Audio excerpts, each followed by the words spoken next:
ওরে দুনিয়ার বান্দা বান্দীরা, তোমাদের এমন কেন হয়ে গেল? তোমরা এমন কেন হয়ে গেলে?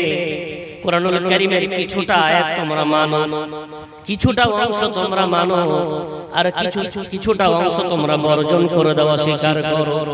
এমনটা হলে কিন্তু কোনোদিন তোমরা কামিল ঈমানদার হতে পারবে না। কামিল ঈমানদার হতে গেলে তোমাদেরকে পূর্ণরূপে ইসলাম ধর্মের নিয়ম নীতিগুলো মেনে নেওয়া লাগবে। পারা নাম্বার 2, পৃষ্ঠা নম্বর 11, সূরার নাম সূরা বাকারার মধ্যে আল্লাহ বলেন, ইয়া আইয়ুহাল্লাযীনা আমানু উদখুলু ফিস-সিলমি কাফা। ওরে বিশ্বাসী বান্দা বান্দীরা, যারা মানে না তাদেরকে আমি আল্লাহ ডাক দিলাম না, যারা মেনে নিয়েছো আমি তাদেরকে ডাক দিয়ে বললাম ইসলাম ধর্মের মধ্যে পূর্ণরূপে প্রবেশ করো। পূর্ণরূপে প্রবেশ করলেই তবেই আমি আল্লাহ তোমাদেরকে আমার পূর্ণ মদত জুগিয়ে দেব। জোরে জোরে বলা যাবে না সুবহানাল্লাহ। এখন আমরা যারা মুসলমান, আমরা যারা ঈমানদার বলে দাবি করি, একবার আমাদেরকে ভেবে দেখতে হবে না যে ঈমান বিশ্বনবী আমাদেরকে শিখিয়েছিলেন, যে ইসলাম বিশ্বনবী আমাদের কাছে রেখে গিয়েছিলেন, আমাদের মধ্যে সেই ঈমান সেই ইসলাম আছে, আমরা পরিবর্তন করে ফেলেছি। বিশ্বনবী হাবিবুল্লাহ জনাবে মুহাম্মদুর রাসূলুল্লাহ সাল্লাল্লাহু আলাইহি ওয়াসাল্লাম, তার গোটা জীবনটা হলো 63 বছরের জীবন। কত বছর? 63 বছর। আমি যদি জিজ্ঞাসা করি বিশ্বনবীকে কারা কারা ভালোবাসেন, তো আমি যদি হাত তুলতে বলি তো সবার হাত উঠে যাবে। প্রত্যেকেই আমরা দাবি করি যে বিশ্বনবীকে আমরা ভালোবাসি। আচ্ছা, ভালো কতটা ভালোবাসেন? তো আপনারা বলবেন হুজুর জীবনের চেয়ে বেশি ভালোবাসি। সত্যি কি বাসেন? জীবনের চেয়ে বেশি যে ভালোবেসে থাকি, তাহলে একজন আমাদের মধ্যে কেউ হাত তুলে আমরা বলতে পারবো যে বিশ্বনবী গোটা জীবনটা আমি একটু পড়েছি। হিন্দিতে পড়েননি, উর্দুতে পড়েননি, আরবিতে পড়েননি, বাংলা ভাষায় পড়েছি, এমন মানুষ কি আমাদের মধ্যে আছে? অথচ আমাদের মুখের দাবি বিশ্বনবীকে আমরা ভালোবাসি, বিশ্বনবীকে আমরা মুহাব্বত করি, কিন্তু কেন পড়লাম না? ওই রাসূলকে যদি আমরা সত্যি ভালোবেসে থাকতাম, কেন রাসূলের জীবনী আমরা একটু জানলাম না? বিশ্বনবীর 63 বছর জীবন, আমি হয়তো 2 ঘন্টার মধ্যে বিরাট বলতে পারবো না, তবে সংক্ষেপে মনে রাখেন রব্বুল আলামিন তার জীবনটাকে কোরআনের সাথে তুলনা করেছেন। রব্বুল আলামিন সুন্দর করে তার কোরআনুল কারীমের মধ্যে বলেন, পারা নাম্বার 29, পৃষ্ঠা নাম্বার 3, সূরার নাম সূরা কলামের মধ্যে আল্লাহ বলেন, ওয়া ইন্নাকা লাআলা খুলুকিন আযীম। ও নবী মুহাম্মদ, আমি আল্লাহ কসম খেয়ে বলে দিলাম, আমি আল্লাহ কসম খেয়ে জানিয়ে দিলাম তোমার চরিত্র হলো সুমহান, এতে কোনো রকমের সন্দেহ নাই। বলা যাবে না। আম্মা জানা আয়েশা রাদিয়াল্লাহু তাআলা আনহাকে কোন সাহাবা প্রশ্ন করলেন, ও আম্মা জান একটু বলেন না রাসূলের চরিত্রটা কেমন? আম্মা জান বললেন, কোরআন কি তোমরা পড়ো না? আম্মা জানের উত্তরে ওই সাহাবা যখন বললেন আম্মা জান রাসূলের জীবনটা কেমন, আম্মা জান যখন বললেন কোরআন কি পড়ো না, উত্তরে সাহাবা বললেন, কেন পড়ি না? কোরআন তো পড়ি। আম্মা জান তখন বললেন, কানা খুলুকুল কোরআন, রাসূলের জীবনটাই হলো গোটা কোরআন। জোরে বলা যাবে না। গোটা কোরআনটাই হলো বিশ্বনবীর চরিত্র। এখন আমি কি সেটা কখনো পারবো যে 2 ঘন্টা আপনাদের রাসূলের জীবনী বলে দেব? তবে আমি একটু দিক নির্দেশনা দিতে পারি, একটু আশার রাস্তা দেখাতে পারি, আলোর রাস্তা আপনাদেরকে বলতে পারি। বিশ্বনবীর জীবনটাকে আপনারা 3 ভাগে ভাগ করে পড়েন, শুনেন। কয় ভাগ? 3 ভাগ। নম্বর 1 থেকে 40 বছরের জীবন। নাম্বার 2 40 থেকে 53 বছরের জীবন। নাম্বার 3 53 থেকে 63 বছরের জীবন। কটা কথা বলে? 3টা। 1 থেকে 40 বছরের জীবন বারবার পড়েন, বারবার শুনেন, কি দেখতে পাবেন? আমার রাসূল এই 1 থেকে 40 বছরের জীবনের মধ্যে কোনো নামাজের কথা কাউকে বলেননি, রোজার কথা কাউকে বলেননি, হজের কথা কাউকে বলেননি, যাকাতের কথা কাউকে বলেননি। আমার রাসূল তার 63 বছরের জীবনের অর্ধেকের বেশি সময় 40 বছর পর্যন্ত আমার রাসূল কি করলেন? আমার রাসূল এই 40 বছর ধরে জীবনের সবচেয়ে বড় দুটো পাঠ, ওই দুটো পাঠ আমার রাসূল অর্জন করলেন, যেটাকে আমার আল্লাহ কোরআনে কসম খেয়েছেন চরিত্র বলে। বিশ্বনবী হাবিবুল্লাহ জনাবে মুহাম্মদুর রাসূলুল্লাহ সাল্লাল্লাহু আলাইহি ওয়াসাল্লাম 40 বছর ধরে দুটো ডিগ্রি অর্জন করলেন। একটা হলো আল আমানাতের ডিগ্রি, আর নাম্বার 2 আস-সাদাকাতের ডিগ্রি। যার লাকাব হয়েছিল আল আমিন এবং আস-সাদিক, অর্থাৎ সততার প্রতীক এবং বিশ্বস্ততার প্রতীক। জোরে জোরে বলা যাবে না সুবহানাল্লাহ। বিশ্বাস কথাটা লিখলে 3টে অক্ষর লেখা হয়। কয়টা অক্ষর? 3টা। কিন্তু এটা নষ্ট হতে 1 সেকেন্ডের মধ্যে নষ্ট হয়, অর্জন করতে জিন্দেগি লেগে যায়। বিশ্বাস অর্জন করতে জিন্দেগি লেগে যায়, নষ্ট হতে 1 সেকেন্ড সময়। সততা অর্জন করতে জিন্দেগি লেগে যায়, গোটা জীবন পেরিয়ে যায়, আর নষ্ট হতে 1 সেকেন্ড সময়।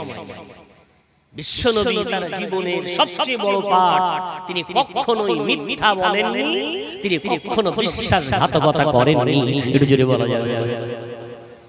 আমাদের মধ্যে এনিওয়ান কোন একজন পারসন, কোন একজন ব্যক্তি আমরা দাঁড়িয়ে কি বলতে পারবো আমার একটা দিন বিশ্বস্ততার সাথে, একটা দিন সততার সাথে আমরা পার করতে পেরেছি? বিশ্বনবী হাবিবুল্লাহ তার জীবনের এত লম্বা সময় তিনি যে দুটো ডিগ্রি অর্জন করলেন, এই দুটো ডিগ্রি আমাদের মধ্যে না থাকে, রাসূলের প্রতি আমাদের মহব্বত কোথায়?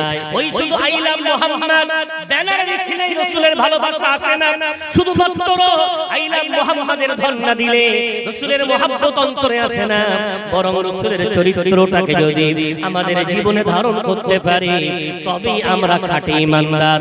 রব্বুল আলামিন পারা নম্বর 21 পৃষ্ঠা নম্বর 17 সূরার নাম সূরা আহজাবের মধ্যে আল্লাহ বলেন, আন-নাবিয়্যু আওলা বিল মুমিনিনা মিন আনফুসিহিম। ও ঈমানদারেরা, আমার নবীকে ভালোবাসতে হলে জীবনের চেয়ে বেশি ভালোবাসা লাগবে। জোরে জোরে বলা যাবে না। বিশ্ব নবীকে মহব্বত করতে হলে জীবনের চেয়ে ভালোবাসা লাগবে। আজ আমাদের সততা কই? আজ আমাদের বিশ্বাস কই? আজ আমাদের গোটা জীবনটা আমরা যদি নিজে নিজে দেখি, বিশ্বস্ততা নেই, সততা নেই। রাসূল কারীম সাল্লাল্লাহু আলাইহি ওয়াসাল্লাম ওই জন্য তার জীবনের সবচেয়ে বড় দুটো গুরুত্বপূর্ণ পাঠ ছিল বিশ্বাস এবং সততা। আজকে আমাদের মধ্যে টানতে হবে, হাজার কষ্ট হোক আমাকে মিথ্যার ধারে পাশে যাওয়া যাবে না, হাজার কষ্ট হোক আমাকে বিশ্বাস নষ্ট করলে হবে না। আজ আমরা যদি আমাদের জীবনের দিকে তাকাই, প্রতিনিয়ত আমরা বিশ্বাসঘাতকতা করছি। কারণটা কোথায়? কারণটা একবার ভেবে দেখেন। আমরা যেদিন ধরার বুকে এসেছিলাম, আল্লাহ পাক রব্বুল আলামিন আমাদের যেদিন ধরার বুকে প্রেরণ করেছিলেন, ওই দিন কিন্তু আমাদের আমলনামায় কোনো গুনাহ ছিল না। ছিল না? কোন গুনাহ ছিল? মাসুম অবস্থায়, নিষ্পাপ অবস্থায় আমরা ধরার বুকে এসেছিলাম। কিন্তু দুঃখের সাথে বলতে হয়, যত সময় পার হয়েছে, যত সময় কেটেছে, আমাদের জীবনটার মধ্যে আমরা পাপ দিয়ে, গুনাহ দিয়ে, আল্লাহর নাফরমানি দিয়ে আমাদের জীবনটাকে আমরা অন্ধকার করে ফেলেছি। অথচ রব্বুল আলামিন আমাদেরকে বড় মহব্বত করেন, বড় ভালোবাসেন, বড় পিয়ার করেন। রব্বুল আলামিন চেয়েছিলেন আখির নবীর উম্মত মুহাম্মাদের উম্মতেরা বড় দামি হবে, এদের কৃষ্টি কালচার বিশ্ব নবীর সুন্নাত মোতাবেক এরা জীবনটাকে সাজিয়ে তুলবে। ওই জন্য রব্বুল আলামিন আমাদেরকে আম্বিয়াদের চেয়ে শ্রেষ্ঠ বানিয়ে আমার আল্লাহ লাকাব দিলেন, কুনতুম খায়রা উম্মাতিন উখরিজাত লিন-নাস। ও দুনিয়ার মানবেরা, ও নবীর আখিরি উম্মতেরা, আমি আল্লাহ তোমাদেরকে খায়রে উম্মত করে, পৃথিবীর শ্রেষ্ঠ উম্মত করে আমি আল্লাহ তোমাদেরকে প্রেরণ করলাম। জোরে জোরে বলা যাবে না। তাহলে আজ যদি আমাদের মধ্যে বিশ্বাস ঘাতকতা না থাকতো, আমাদের মধ্যে যদি মিথ্যা না থাকতো, আমাদের মাথা আবার উঁচু হয়ে যায়। আজ আমরা মুখ দিয়ে কালিমা পড়ি, কালিমার মান রাখতে পেরেছি। কালিমা মানে লা ইলাহা ইল্লাল্লাহ মুহাম্মাদুর রাসূলুল্লাহ সাল্লাল্লাহু আলাইহি ওয়াসাল্লাম। আমরা মনে করি এটা মনে হয় মুখ দিয়ে বললেই ইমানদার হয়ে যায়, আমরা এটা মনে করি, কিন্তু না। মুখ দিয়ে বললেই যদি ইমানদার হতো, বিশ্ব নবীর জামানার মুনাফিকগুলো ইমানদার হয়ে যেত। ওরা কিন্তু মুখ দিয়ে বারবার ঈমানি কালিমা পড়েছে। কোরআনুল কারীমের রেকর্ড পারা নম্বর 28 পৃষ্ঠা নম্বর 13 সূরার নাম সূরা মুনাফিকুনের মধ্যে আল্লাহ বলেন, ইযা জাআকাল মুনাফিকুনা ক্বালু নাশহাদু ইন্নাকা লারাসূলুল্লাহ ওয়াল্লাহু ইয়ালামু ইন্নাকা লারাসূলু ওয়াল্লাহু ইয়াশহাদু ইন্নাল মুনাফিকিনা লাকাযিবুন। ফিরে বলেন আল্লাহু আকবার। রব্বুল আলামিন বলেন, মুহাম্মদ তোমার কাছে মুনাফিকগুলো যখন তোমার সামনে আসে, ওরা বলে আমরা সাক্ষ্য দিচ্ছি মুহাম্মদ তুমি আল্লাহর রাসূল। আমার আল্লাহ বলেন, নবী মুহাম্মদ ওরা যতই সাক্ষ্য দিক না কেন, আমি আল্লাহ সাক্ষ্য দিচ্ছি এরা কিন্তু সব মিথ্যাবাদী। এরা বলবেন না, ওরা সাক্ষ্য দিচ্ছে মুহাম্মদ আল্লাহর রাসূল, আর আমার আল্লাহ আয়াত নাযিল করে বলছে মুহাম্মদ আল্লাহু ইয়াশহাদু, আমি আল্লাহ সাক্ষী দিচ্ছি ইন্নাল মুনাফিকিনা লাকাযিবুন, এই মুনাফিকগুলো কিন্তু মিথ্যাবাদী। মুখ দিয়ে বললে কিন্তু শুধু ঈমানদার না, যদি হতো এই মুনাফিকগুলো ঈমানদার হতো। নাম্বার 2, আমরা মনে করি অন্তরের বিশ্বাসের নাম ঈমান। অন্তরের বিশ্বাসের নাম শুধু ঈমানদার হতো, ইহুদি খ্রিস্টান গুলোও সব ঈমানদার হতো। কোরআনুল কারীম পারা নাম্বার 2 পৃষ্ঠা নাম্বার 1 সূরার নাম সূরা বাকারার মধ্যে রব্বুল আলামিন বলেন, আল্লাযীনা আতাইনাহুমুল কিতাবা ইয়ারিফুনাহু কামা ইয়ারিফুনা আবনাআহুম। ও নবী মুহাম্মদ তুমি কি জানো, যারা আহলে কিতাব, যারা তাওরাত পেয়েছে, যারা ইনজিল পেয়েছে, ওরা কিন্তু তোমাকে এমন ভাবে অন্তর থেকে বিশ্বাস করে, ওরা যেমন নিজের সন্তানদেরকে চেনে, ওরা সেভাবেই তোমাকে জানে বা মানে।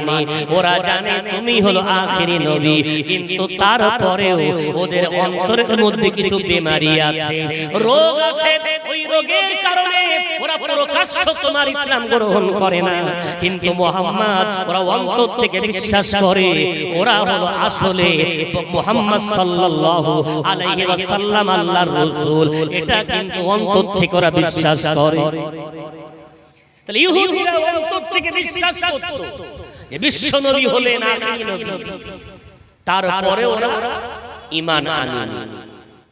তাহলে দুটো দল দেখতে পেলাম, একটা মুখে বলে মুনাফিক, ওরা ঈমানদার না, আর একটা অন্তরে বিশ্বাস করে মুখে বলে না, ওরা ঈমানদার। ঈমানদার হতে গেলে কি লাগবে? ওলামারা বলেন ঈমানদার হতে গেলে তিনটে জিনিস লাগবে, ইকরারুন বিল লিসান, তাসদীকুম বিল কলব, আমাল বিল জাওয়ারিহ। এই তিনটে জিনিস একত্রে পাওয়া গেলে তবেই একজন ঈমানদার হবে। জোরে বলেন কটা জিনিস? তিনটা জিনিস। জবান দিয়ে যেমন লা ইলাহা ইল্লাল্লাহ মুহাম্মাদুর রাসূলুল্লাহ সাল্লাল্লাহু আলাইহি ওয়াসাল্লাম, এটা যেমন জবান দিয়ে বলতে হবে, ঠিক সাথে সাথে অন্তর থেকে দৃঢ় বিশ্বাস রাখতে হবে।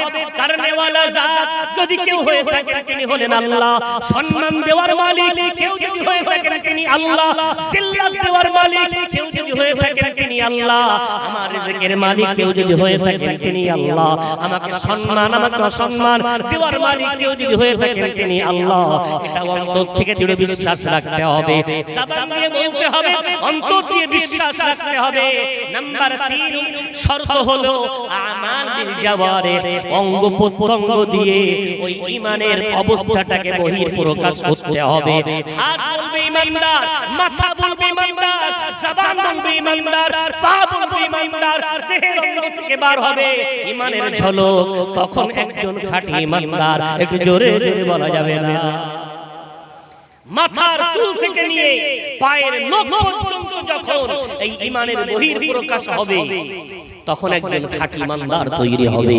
যদি বলা যায় আপনাদেরকে দেখাবো এক্ষুনি মাস একটু ঘুরে আসি।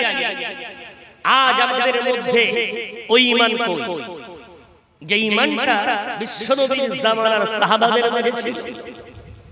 চলেন দেখে এক সাহাবার নামটা একটু মাথায় নেন। সাহাবার নাম হলো আব্দুল্লাহ যুল বিজাদাইন রাদিয়াল্লাহু তাআলা আনহু। আব্দুল্লাহ একজন নওজোয়ান যুবক। আজকের মাদার পাড়ার যত যুবক আমার আলোচনা শুনছে আপনাদেরকে বিশেষ করে এই আলোচনাটা মন দিয়ে শুনতে বলছি। আব্দুল্লাহ যুল বিজাদাইন এমন একজন যুবক, তার বাড়ির সকলে হলো মুশরিক।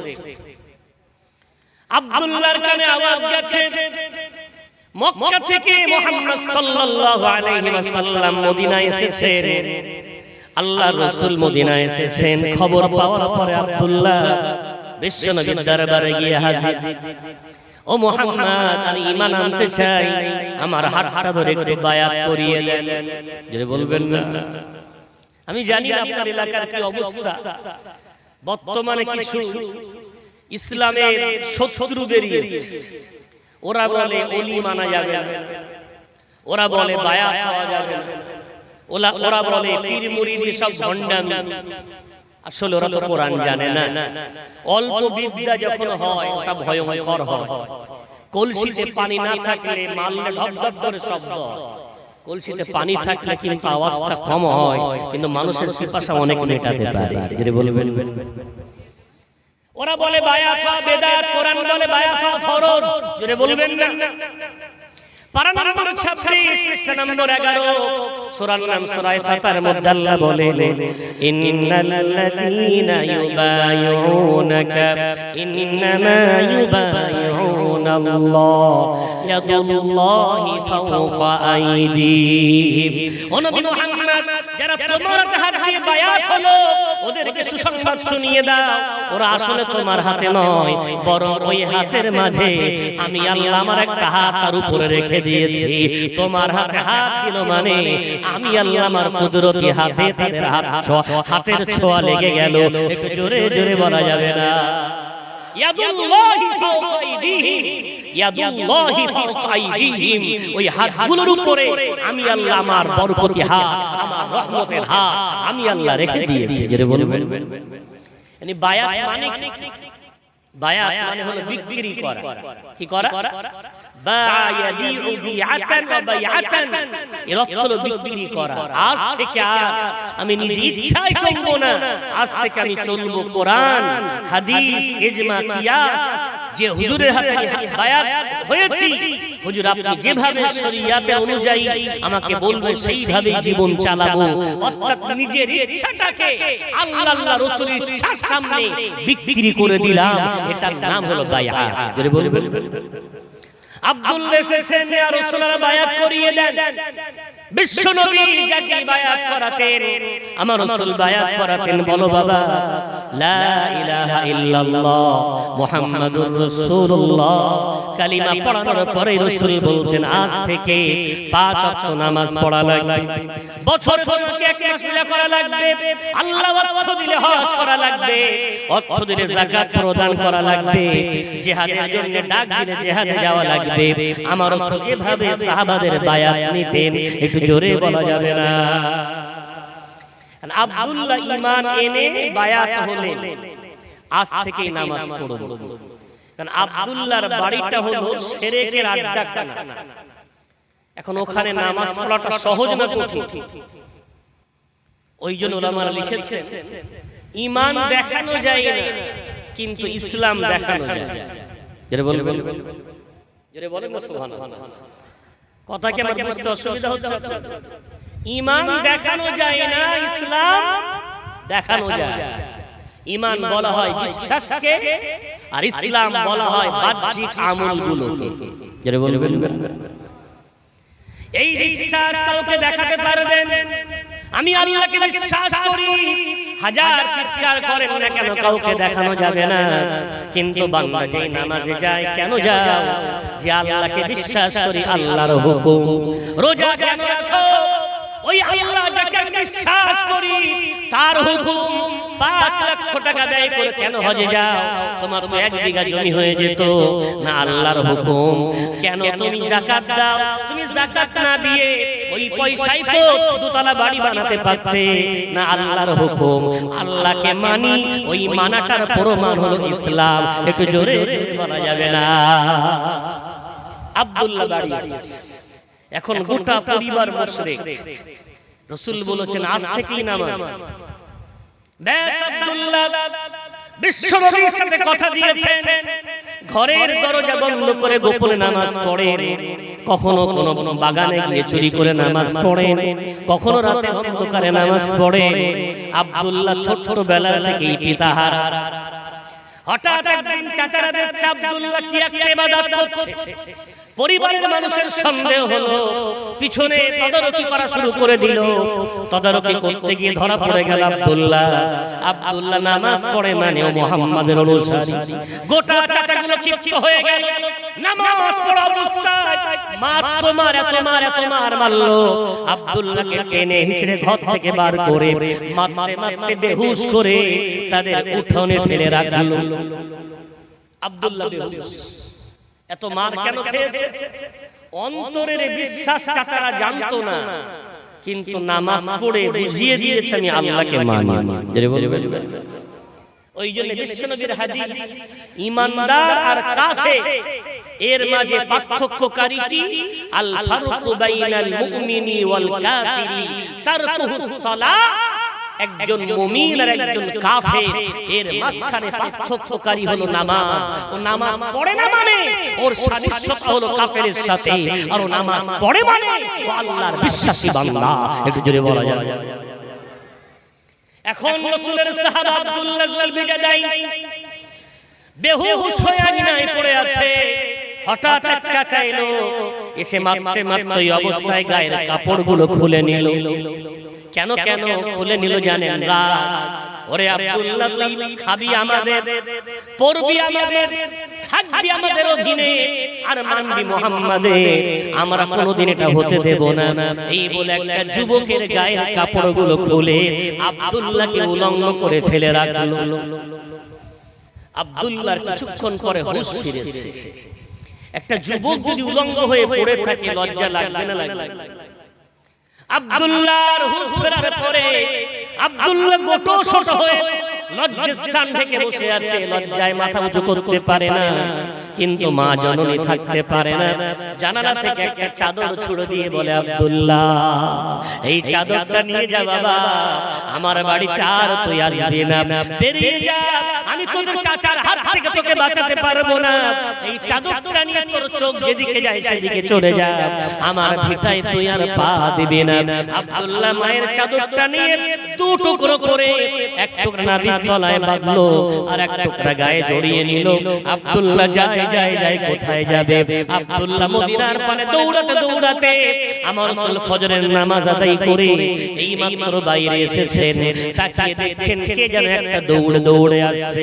বিশ্বনবীর বুঝতে দেরি হলো না, এই যে আব্দুল্লাহ দৌড়ে আসে। আমার রাসূল হাত দুটো বাড়িয়ে দিলেন, আব্দুল্লাহকে বুকে জড়িয়ে ধরলেন। ও বাবা আব্দুল্লাহ, তোমার গায়ে তো মারের দাগ কেন? ও আমার বাবা আব্দুল্লাহ, তোমার চেহারাটা বলির কেন? এই যেই বলেছে, আব্দুল্লাহর চোখ দিয়ে টপ টপ করে পানি পড়ে। ইয়া রাসূলুল্লাহ, ইয়া হাবিবাল্লাহ, আমি আপনার হাতে হাত দিয়ে ঈমান এনেছিলাম। ইয়া রাসূলুল্লাহ, যেদিন ঈমান এনেছিলাম সেদিন কথা দিয়েছিলাম আর কোনোদিন নামাজ ছাড়বো না। ইয়া রাসূলুল্লাহ, ওই নামাজটা পড়ার জন্য আমার চাচারা আমাকে এত মার মেরেছে, আমাকে এত কষ্ট দিয়েছে, এত নির্যাতন করেছে। আমার মা আমাকে চাদর ছুড়ে দিয়ে আমাকে ঘর থেকে বার করে দিয়েছে। এই দেখেন চাদরটা ছিঁড়ে এক টুকরা নাবির তলায় বেঁধেছে আর এক টুকরা গায়ে জড়িয়ে নিয়েছি। ইয়া রাসূলুল্লাহ, জীবনে সব ছাড়তে পারি, আমার ভিটে মাটি ছেড়ে দিয়েছি, পরিবার ছেড়ে দিয়েছি, কিন্তু ইয়া রাসূলুল্লাহ ঈমান ছাড়তে পারবো না। আমার রাসূল বুকে জড়িয়ে ধরে সাহাবাদেরকে বললেন, আজ থেকে আমার আব্দুল্লাহর নাম হলো আব্দুল্লাহ যুলবিজাদাইন, দু টুকরো কাপড় ওয়ালা সাহাবা। একটু জোরে বলা যায়, জোরে বলবেন না? দু টুকরো কাপড় নিয়ে ঈমান ইসলামকে ভালোবেসে সব ছেড়ে দিয়েছিলেন। বিশ্বনবী আব্দুল্লাহকে এত মহব্বত করলেন, নিজের ঘরের পাশে মাদ্রাসাতুস সুফা, এটা হলো পৃথিবীর প্রথম মাদ্রাসা, আমার রাসূলের হাতে গড়া মাদ্রাসা। বিশ্বনবীর জীবনের এটাই হলো স্বপ্নের মাদ্রাসা। ওই মাদ্রাসায় আব্দুল্লাহকে থাকতে দিলেন আর বললেন, বাবা তোমার যখন মন হবে তুমি আমার ঘরে আসবে, আমার ঘরে আসার জন্য তোমার কোনো অনুমতি নেওয়া লাগবে না। একটু জোরে বলা যায়। বিশ্বনবী খুব ভালোবাসেন আব্দুল্লাহ।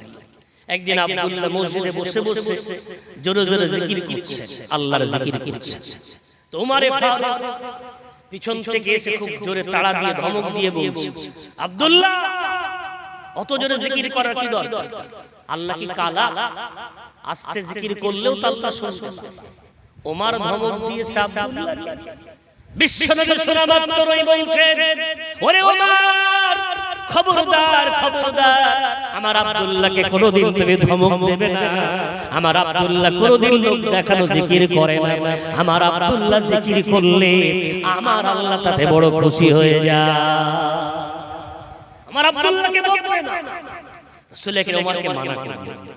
ওই আব্দুল্লাহকে বিশ্বনবী সঙ্গে রাখতেন, সফরে যেতেন তাও সঙ্গে নিয়ে যেতেন। এক সফর রাসূল আব্দুল্লাহকে নিয়ে যাচ্ছেন। বিশ্বনবী একটু এগিয়ে গেছে, লম্বা কাফেলা, আব্দুল্লাহ পিছন দিকে আছে।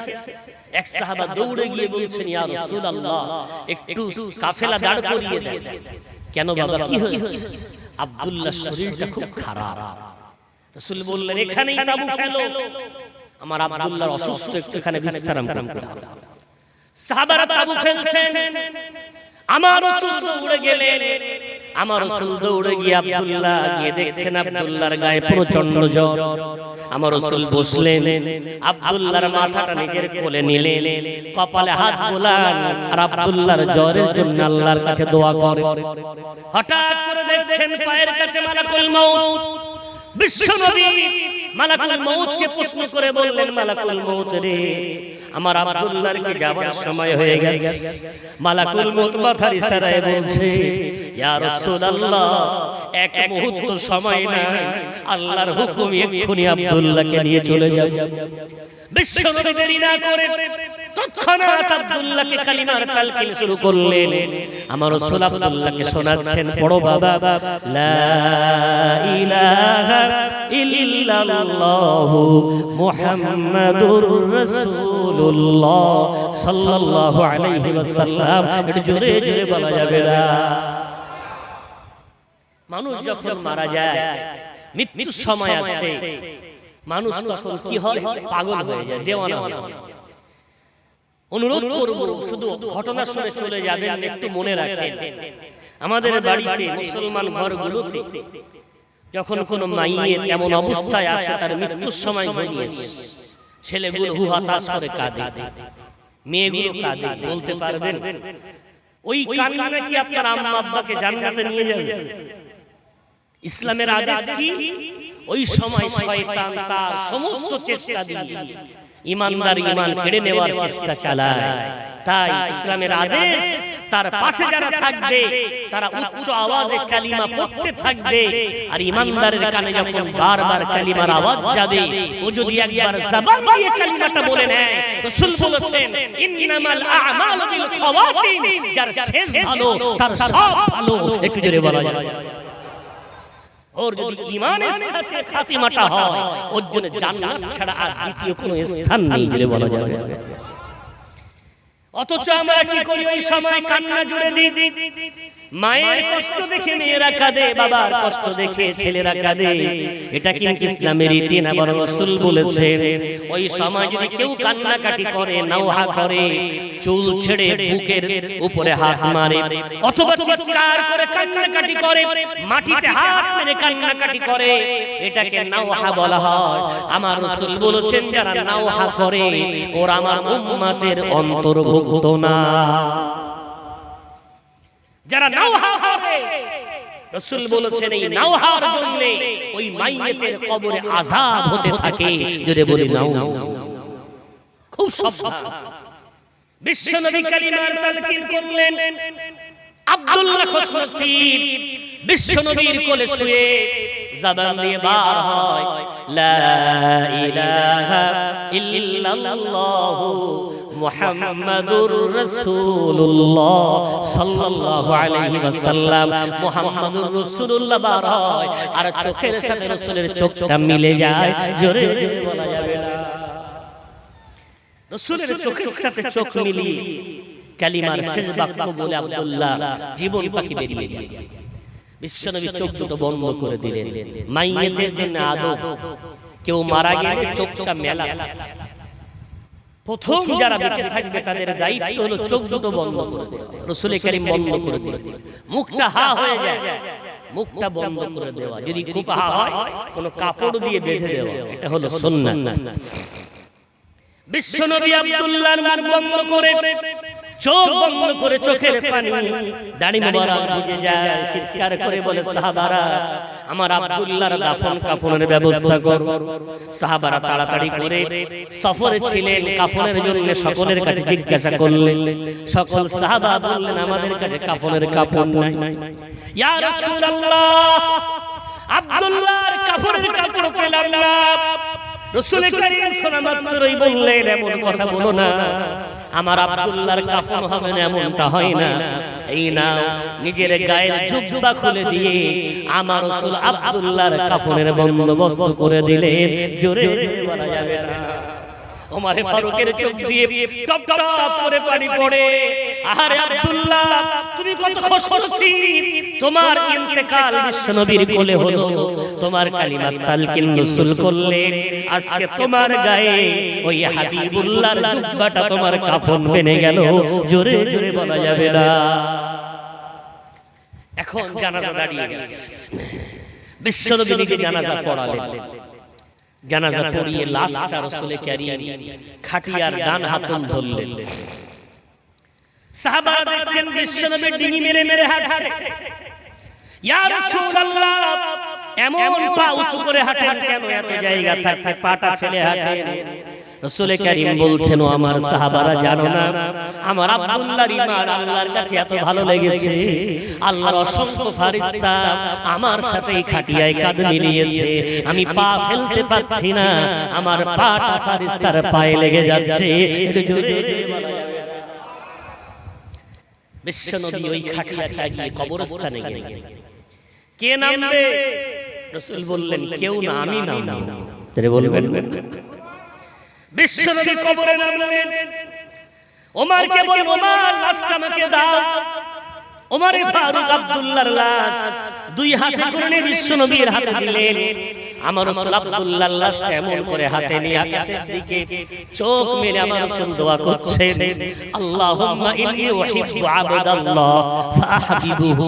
ও আমার আল্লাহ, আমি আব্দুল্লাহ জুলফিকারকে অন্তর থেকে ভালোবাসি। ও আল্লাহ, আমার আব্দুল্লাহকে তুমিও ভালোবাসো। আর ওমর উপরে দাঁড়িয়ে দাঁড়িয়ে চোখের পানি ছেড়ে কাঁদে আর বলে, ওরে খাত্তাবের বেটা ওমর, তুই যদি বেঁচে না থেকে আজকে আব্দুল্লাহর মতো তুই ইন্তেকাল করে বিশ্বনবীর কোলে চড়ে ওই দোয়াটা নিয়ে মরতে পারতিস, তোর জীবনটা অনেক ধন্য হয়ে যেত। দেখ না, দেখ তোর কত বড় ঈমান আনলো, কত ভালো ঈমান আনলো, কত ভালোভাবে আল্লাহর কাছে চলে গেল। আমার রাসূল তাকে হাতে করে তা দোয়া করে আমার রাসূল তাকে কবরে শুইয়ে দিলেন। জোরে জোরে বলা যাবে না। আব্দুল্লাহ ঈমান আনলেন, দুটো করে কাপড় নিয়ে ইসলাম গ্রহণ করলেন। আর তার উপরে জীবন কষ্টের সাথে কেটে গেল, কিন্তু আব্দুল্লাহ বিশ্বনবীর দোয়া পেয়ে ইন্তেকাল করা মাত্র ওই জান্নাতে পৌঁছে গেলেন।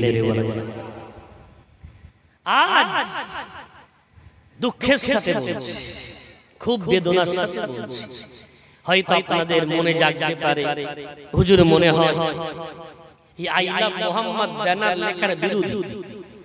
আমি বিরোধী না পক্ষে, পরে উত্তরটা পাবেন, আগে শুনেন। আই লাভ মোহাম্মদ নিয়ে যেটা ঘটেছে উত্তর প্রদেশের যোগী আদিত্যনাথ আমার একদল মুসলমান ভাইকে, যুবকগুলোকে আই লাভ মোহাম্মদ বলা লেখার জন্য বন্দী করেছে, জেলখানায় অ্যারেস্ট করেছে।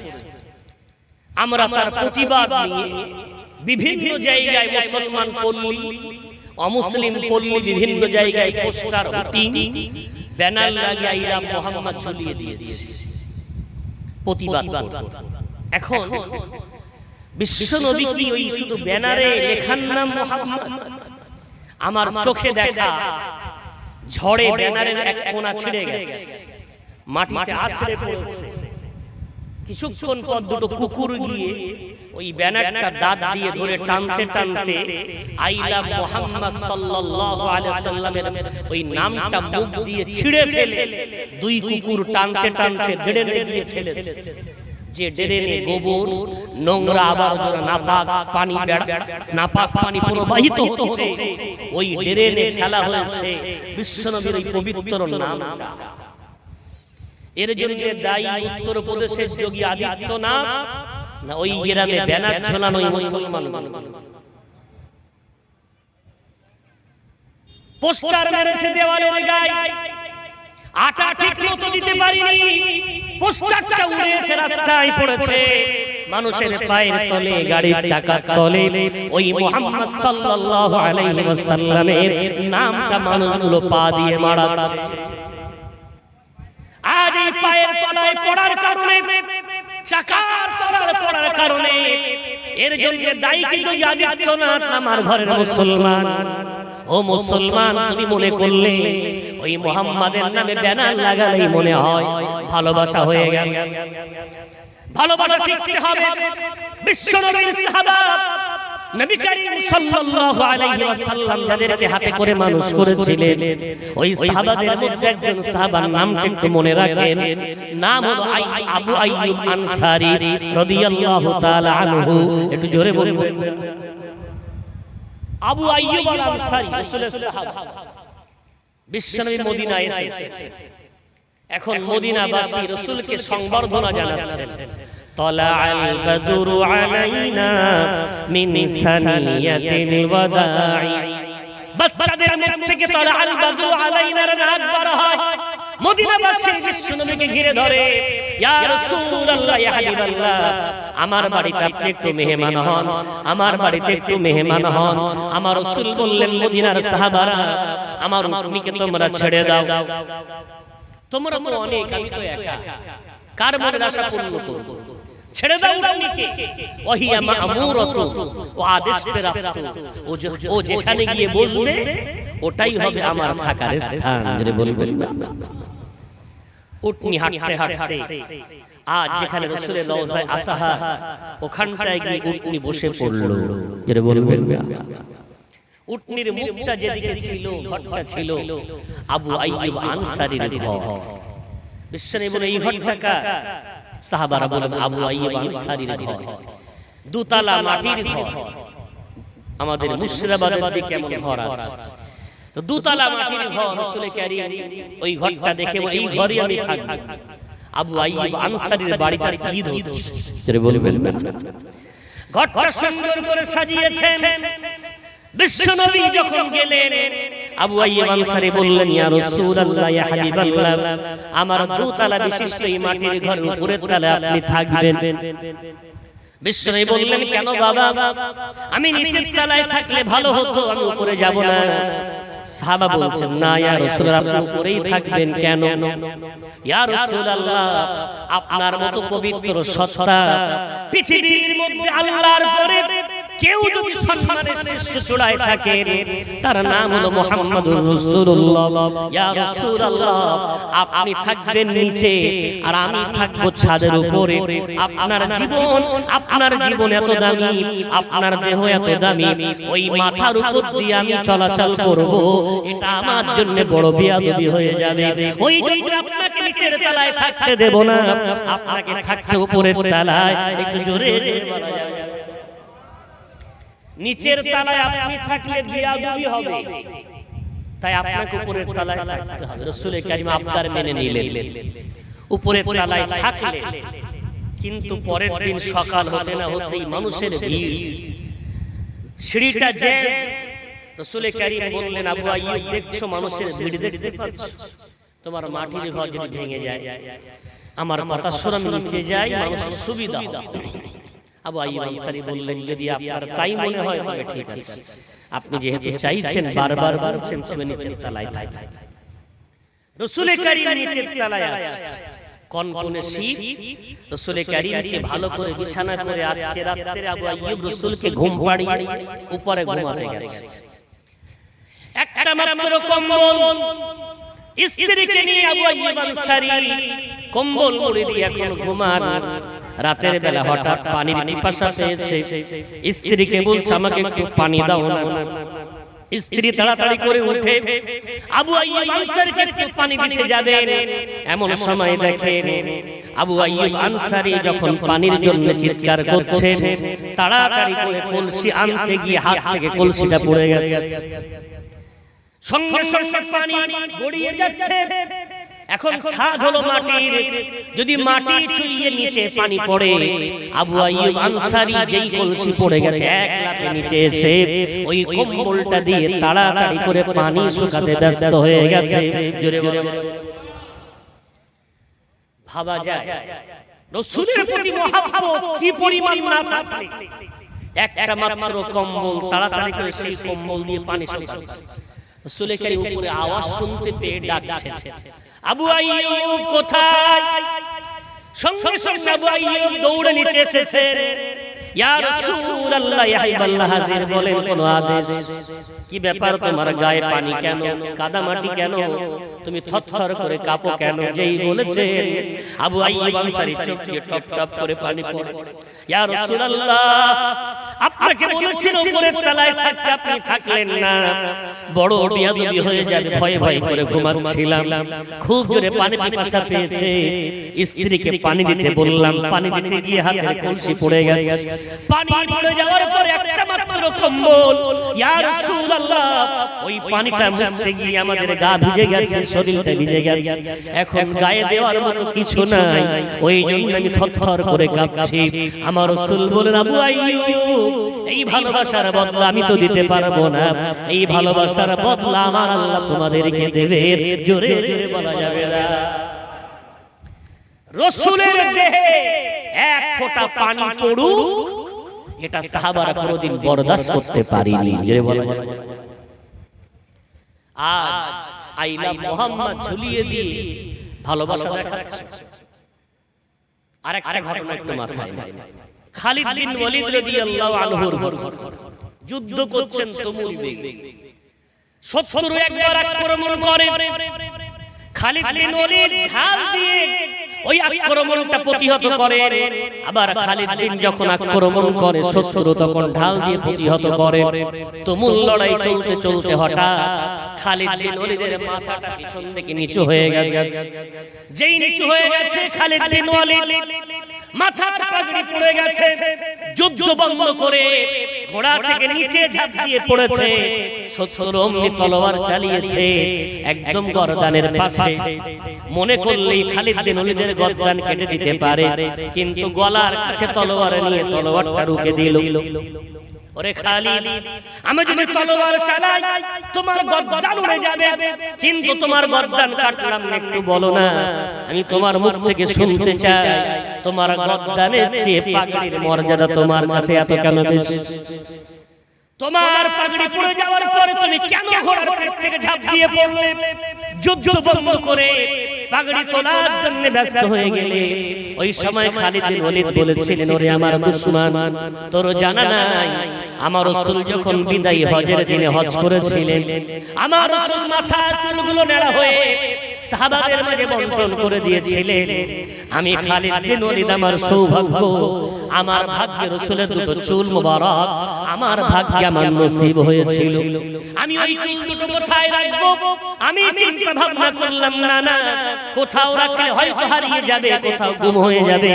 না না না, আমি নিজে করে নিজে হাত দিয়ে চুল দুটো আমার পাগড়ির মধ্যে সেলাই করে রাখলাম।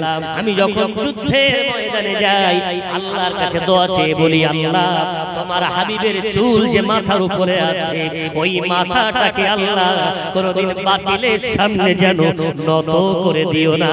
একটু জোরে জোরে বলা যাবে না? ওই আমি যুদ্ধের ময়দানে গেলে কোনদিন আমি পরাজিত হই না। আল্লাহ পাক রব্বুল আলামিনকে বারবার জয় দেন। আমার পাগড়িটার চেয়ে বেশি সম্মান ওই রাসূলের চুল মোবারকের, যাতে করে ওই চুলের উপরে ঘোড়া পা তুলে না দেয়, ঘোড়ার পা যেন রাসূলের চুলে না পড়ে। আমার গর্দান কেটে যায় তবু আচ্ছা, কিন্তু বিশ্বনবীর চুলের উপরে আমার ঘোড়ার পা তুলতে দিতে আমি কোনদিন রাজি হব না। একটু জোরে বলা যাবে? মোহাব্বত দেখাচ্ছে, সাংবাদিকদের সামনে মাইক্রোফোন ধরা হয়েছে। ও মুসলমান, তোমরা কলকাতায় র্যালি করছো কেন, প্রতিবাদ করছো কেন, আই লাভ মুহাম্মাদের ব্যানার ঝুলিয়ে?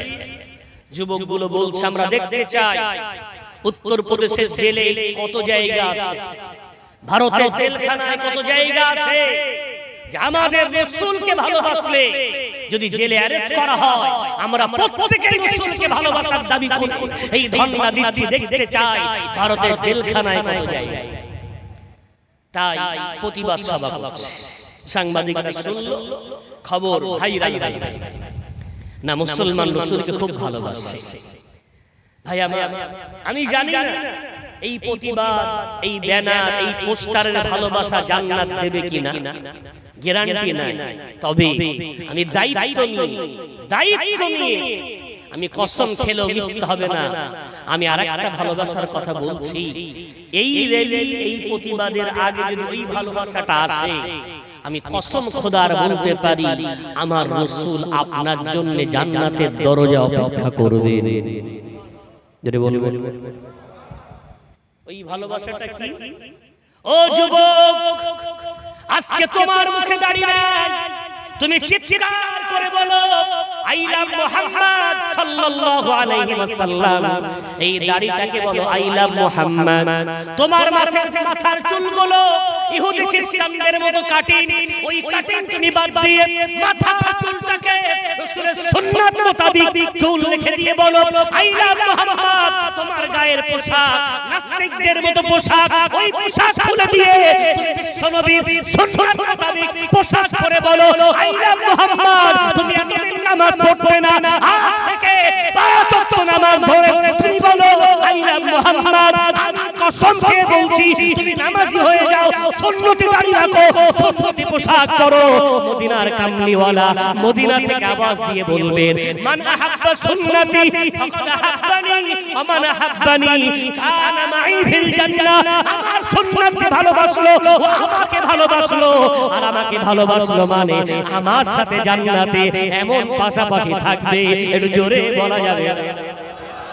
জোরে বলা যাবে না? আসেন আজকে রাসূলের সুন্নতি দাড়িকে বলি আই লাভ মুহাম্মদ, মাথার টুপিকে বলি আই লাভ মুহাম্মদ, গায়ের পোশাককে বলি আই লাভ মুহাম্মদ। এবার বলে দি ভারত সরকার, তোমার জেলখানায় কত জায়গা আছে, জেলখানার দরজা খুলে দাও। আর আমরা রাসূলের ভালোবাসার মহব্বতের মানুষ, জেলখানায় আমাদের নিয়ে যেতে হবে না, স্বেচ্ছায় যাব, আল্লাহর জান্নাতি খাদ্য ওই জেলখানার মধ্যে আবার অবতীর্ণ হবে। একটু জোরে বলা যাবে না? ওই মহব্বত দেন, ব্যানার ঝুলিয়ে প্রতিবাদ সভা করে, ওই লাভ তখন হবে যখন আমার জীবনটাকে রাসূলের সুন্নাত দিয়ে সাজিয়ে তুলবো। একটু জোরে বলা যাবে? প্রমাণ নেবে? আল্লাহ শোকর, আমি বিনা প্রমাণে কথা বলবো না। বিশ্বনবীর এক সাহাবা, নামটা খুবাইব রাদিয়াল্লাহু তাআলা আনহু। কি নাম বললাম? খুবাইব। বিশ্বনবীর 10 জন সাহাবাকে কোন একটি গ্রামে রাসূল পাঠিয়েছিলেন তাদেরকে কোরআন শেখাতে। কাফেরেরা মুশরিকেরা রাসূলের সাথে চুক্তি ভঙ্গ করে 8 জনকে শহীদ করে দিয়েছে। 2 জনকে বন্দী করেছে, তার মধ্যে একজন হলেন খুবাইব রাদিয়াল্লাহু আনহু। এখন খুবাইব জেলখানায় বন্দী করার কারণ বদরের যুদ্ধে খুবাইব খুব তুমুল যুদ্ধ করে অনেকগুলো কাফেরকে জাহান্নামে পাঠিয়েছে। তাই কাফেরদের স্ত্রীরা তাদের আত্মীয়রা মান্যত মেনেছে খুবাইবের মাথার খুলিতে মদ পান করবে। কি মান্যত মেনেছে? খুবাইবের মাথার খুলিতে মদ পান করবে, এই তাদের মান্যত। তাই খুবাইবকে বন্দী করা হয়েছে, খুবাইবের গর্দান কেটে মুশরিকদের কাছে বিক্রি করা হবে। খুবাইব যে জেলখানায় বন্দী ছিলেন, ওই জেলখানার জেলারের স্ত্রী এই হাদিসটি বর্ণনা করেছে। হাদিস বলতে এই সাহাবার জীবনীটা বর্ণনা করেছে। কি বলেছেন? উনি বলছেন, আমি হঠাৎ করে খুবাইবের দৃশ্যগুলো দেখতাম আর আমার চোখে পানি চলে আসতো।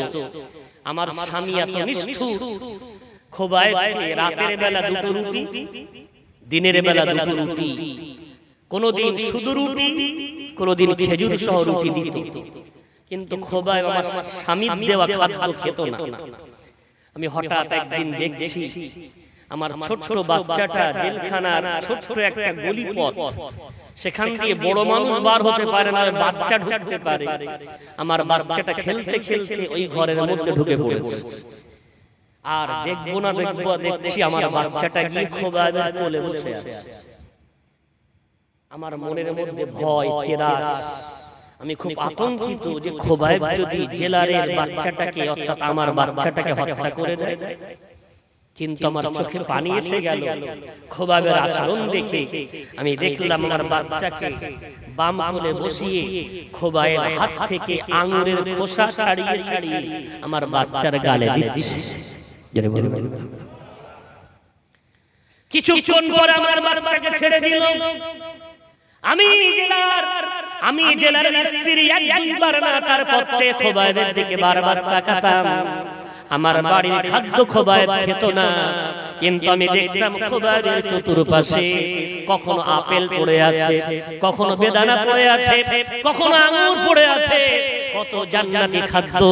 ওই জেলখানার মধ্যে আমার আল্লাহ আসমান থেকে খুবাইবকে পাঠিয়ে দিতেন। জোরে বলা যাবে না। রিজিকের মালিক কে? আল্লাহ। পাঠাতে পারেন না? পারে। ওই খুবাইব রাদিয়াল্লাহু তাআলা আনহু জেলখানায় বসে জান্নাতি খাদ্য খেয়েছে। এনার ঘটনা আরো করুন, তবে ওদিকে গেলে আমার আলোচনার দিকে ফিরতে পারবো। তো জেলখানায়, ভারতের জেলখানায় কত জায়গা আছে, ওটা বোঝানোর আগে যদি আমাদের জীবনটা সুন্নাত মোতাবিক হয়, পূর্ণ ঈমানদার হয়, পূর্ণ মুসলমান হয়ে যদি আমরা জেলখানাতেও যাই, আমার আল্লাহ সেখানে আমাদের ইজ্জতের খাদ্য দেবেন। একটু জোরে বলা। দুঃখ তো এখানে, প্যান্টটা না পাক ও ব্যানার ঝোলা চাইলাম মুহাম্মদ, ওর মাথা চুলটা নাস্তিকের মতো কাটিং করা, ও লিখছে আইলাম মুহাম্মাদের ব্যানার। ও আজকে ফজরের নামাজ পড়িনি, ও ব্যানার ঝোলা চাইলাম মুহাম্মদ। ওর মুখ দিয়ে মদের গন্ধ, গাজার গন্ধ বার হচ্ছে, ওই জবান দিয়ে বলছে আইলাম মুহাম্মদ। তুমি জানো ওই মুহাম্মাদের নামটা এত পবিত্র, বিশ্বনবী রাসূল কারীম সাল্লাল্লাহু আলাইহি ওয়াসাল্লামের নামটা এত পবিত্র, ওটা বলতে গেলেও পবিত্রতা অর্জন করা লাগে।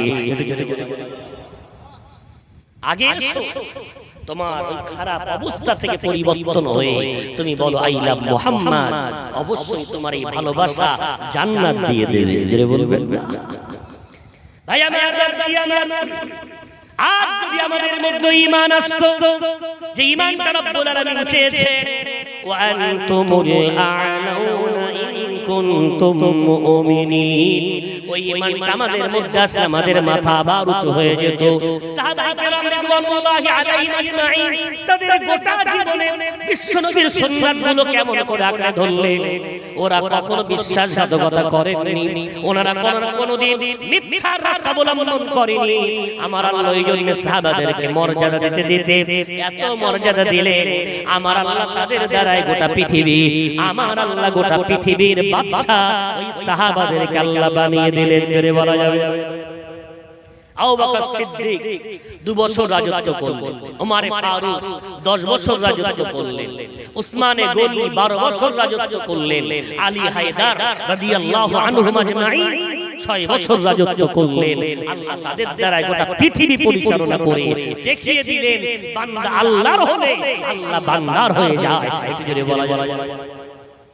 এখন আমরা এমন সন্তান কি করে আমাদের ধরার মুখে আনবো যে সন্তান সাহাবাদের হয়েছে?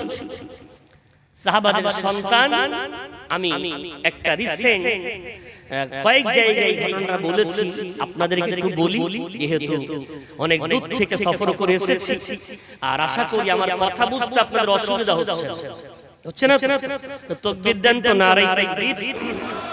তো আকাশ বাতাস মুখরিত করে বলেন না নারায়ে তাকবীর।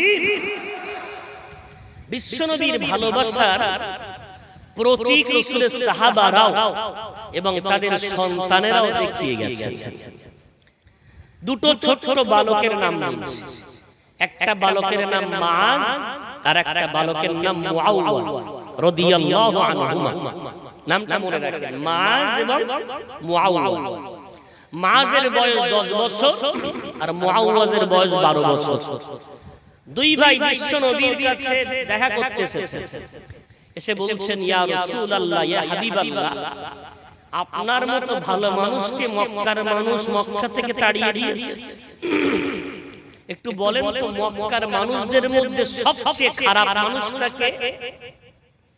তো আমার রাসূল বলছেন মক্কার সবচেয়ে খারাপ মানুষের নাম আবু জেহেল। কি নাম? আবু জেহেল। তো দুই ছোট ছোট ভাই এই কথাটা শুনে ঘর থেকে বাইরে এসে একটা গাছতলায় দাঁড়িয়ে দুই ভাই হাতে হাত দিয়ে বায়াত করছে।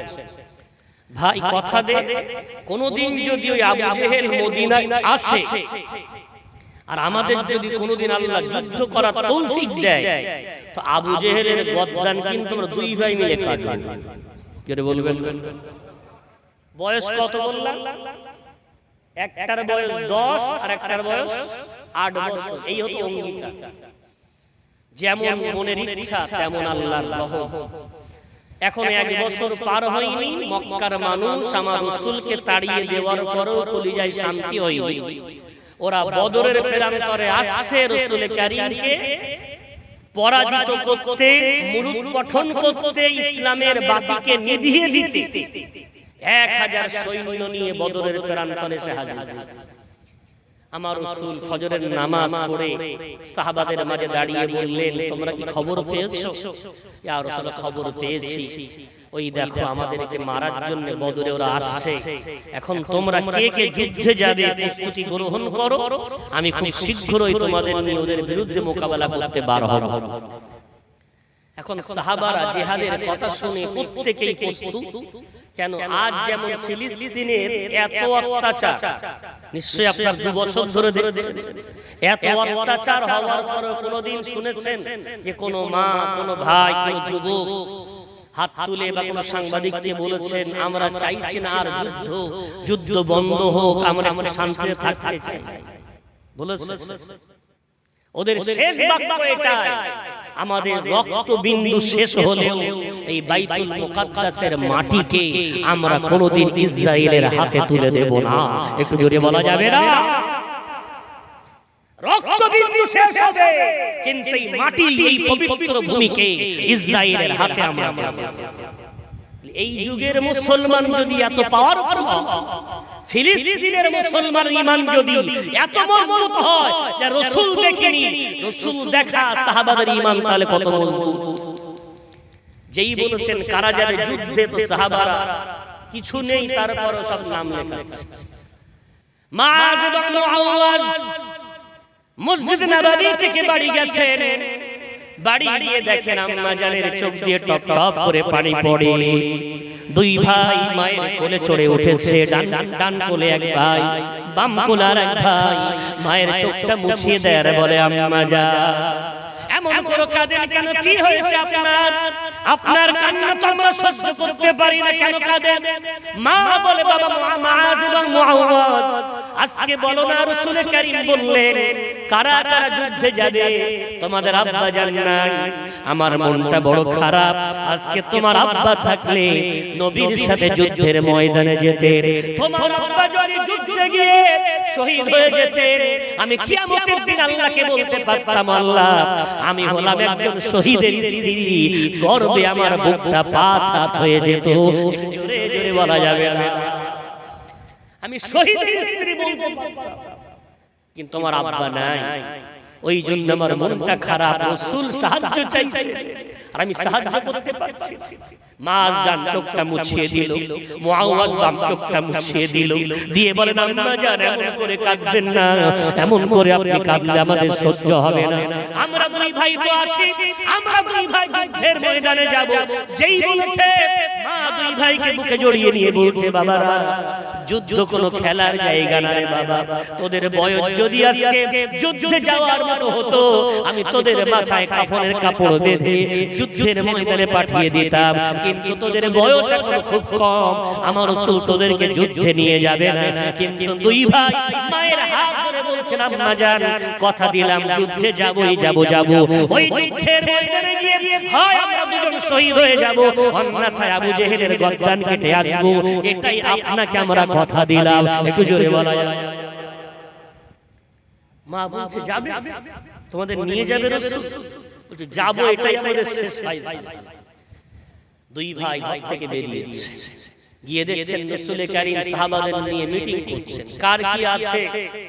কেউ বলছেন আমার বাড়ি তলোয়ার আছে তবে ঢাল নেই, কেউ বলছেন ঢাল আছে তো তলোয়ার নেই, কেউ বলছেন তীর আছে তো ধনুক নেই, কেউ ধনুক আছে তো তীর নেই। কারো বাড়ি বল্লম, কারো বাড়ি ঘোড়া, কারো বাড়ি খচ্চর, কারো বাড়ি গাধা, সব এক জায়গায় করে 70টা ঘোড়া হয়েছে। কটা ঘোড়া? 70টা ঘোড়া। তলোয়ার হয়েছে 35টার মতো, ঢাল হয়েছে 40টার মতো। এক কথায় পরিপূর্ণ নেই, কিছু কিছু জিনিস রাসূল এক জায়গায় করলেন। খবর পেলেন ওরা 1000, দুর্বলতা আছে, সব আছে। রাসূল কারীম বলেন লাইন দাও, আমি একটু দেখতে চাই যুদ্ধে যারা যাবে তারা যুদ্ধে যাওয়ার যোগ্য কিনা। এখন রাসূল সব সারিবদ্ধ করে দাঁড় করিয়ে দিয়েছে। দুই ভাই হাত ধরে বলছে এবার তো ধরা পড়ে গেছে। আমরা ভেবেছিলাম রাসূল বলবেন চলো যুদ্ধে সবাই যাবে, আমরা ভিতরে লুকিয়ে পড়ব, কিন্তু এই সারিবদ্ধ করে দিয়েছেন মানে রাসূল কারীম এবার তো ধরে ফেলবেন। দুই ভাই চুক্তি করলেন, ভাই এক কাজ কর, ওই সাইডের লাইনে তুই যা আর এই সাইডের লাইনে আমি থাকি। রাসূল কারীম যখন এক এক করে ডাকবে আমরা দুজনে ওই লাইনের মধ্যে ছোট মানুষ হলেও দাঁড়িয়ে যাই। রাসূল কারীম যদি বার করে দেন অনুমতি নিয়ে অনুনয় বিনয় করে আমরা যাওয়ার চেষ্টা করব। সবাই যখন বড়, তুই যদি একটু ছোট হোস তোকে হয়তো এই লাইনে নিয়ে চলে যাবে, এই লাইনে আমি দাঁড়াই। সবাই যখন বড় একজন ছোট, রাসূল দয়া করে নিয়ে নেবেন। এই বলে দুজন চুক্তি করে দুই লাইনে দাঁড়িয়েছে। এখন সব সাহাবা মোটামুটি মাথায় মাথায়, আর একজন হঠাৎ করে লাইনের মাঝখানে মাথা একবার করে দেখা যাচ্ছে আবার নিচু হয়ে যাচ্ছে, তার মানে কি ডিঙি মারছে আবার এমন করে পানি চলছে। রাসূল দূর থেকে অমন হয় কেন দৌড়ে গেছে, গিয়ে দেখছেন মাছ ছোট মানুষ ওই সাহাবাদের মতো লম্বা হওয়ার ডিঙি মারছে। রাসূল বললেন কে তুমি? বলে আমি মাছ। বাবা মাআজ কি ব্যাপার, এই লাইনে তুমি দাঁড়িয়ে কেন? বয়স কত? বলে 10 বছর। বাবা কোথায় যাবে? যুদ্ধে যাব। না বাবা যুদ্ধে যাওয়া হবে না, তোমার মতো ছোট সন্তান ওই যুদ্ধ কোনো খেলার জায়গা না বাবা, তোমাকে নিয়ে যাওয়া যাবে না। মাআজ হাউ হাউ করে কাঁদতে লেগেছেন, ইয়া রাসূলুল্লাহ, ইয়া হাবিবাল্লাহ, আমি আম্মার সাথে কথা দিয়েছি, আমার আব্বা জান নাই, আমার আম্মার বড় ইচ্ছা তিনি শহীদের স্ত্রী দিতেই হবে, কিন্তু আমার আব্বা জান নাই বলে আমরা মায়ের চোখের পানি মুছিয়ে দিয়ে কথা দিয়েছি যে মুজাহিদের আম্মা হবেন, আমরা ওই জন্য জিহাদের ময়দানে যেতে চাই। আমার রাসূল বললেন হবে না, মা শোনে না, বারবার কেঁদে কেঁদে আমার রাসূলের কাছে মন জয় করে নিলেন। রাসূল বললেন ঠিক আছে বাবা, তোমাকে আমি ওই যুদ্ধের ময়দানে নিয়ে যাব, চলো তুমি সাহাবাদের সাথে যাবে। একটু জোরে বলা যাবে। মা অনুমতি পেয়ে গেছে, মুআওয়াজ দূর থেকে দেখছে, মনে আনন্দ হচ্ছে বা দুঃখ হচ্ছে, রাসূল আমাকে ধরে ফেলবে, যেই ভয় সেই মনে মনে ভয় করছিল। রাসূল ওই লাইনটা দেখতে দেখতে ওখানেও দেখছে, মাথা উঁচু হচ্ছে নিচে হচ্ছে। রাসূল গিয়ে বলে কে তুমি? বলে মুআওয়াজ। তোমার বয়স? বলে 8 বছর। কোথায় যাই? যুদ্ধ। না বাবা, তোমাকে নিয়ে যাওয়া যাবে না, 8 বছর খেলার জায়গা। ইয়া রাসূলুল্লাহ, আমার বড় ভাই যুদ্ধে যাবে না, রানী যাব না, হয় না। দুই ভাইয়ের আমাদের অঙ্গীকার মায়ের সাথে, আমাকেও যেতে দিতে হবে। রাসূল বলছেন বাবা জেদ ধরলে হবে না, আমি যেটা বলি শোনো, তোমাকে আমি রাসূল নিয়ে যাব না।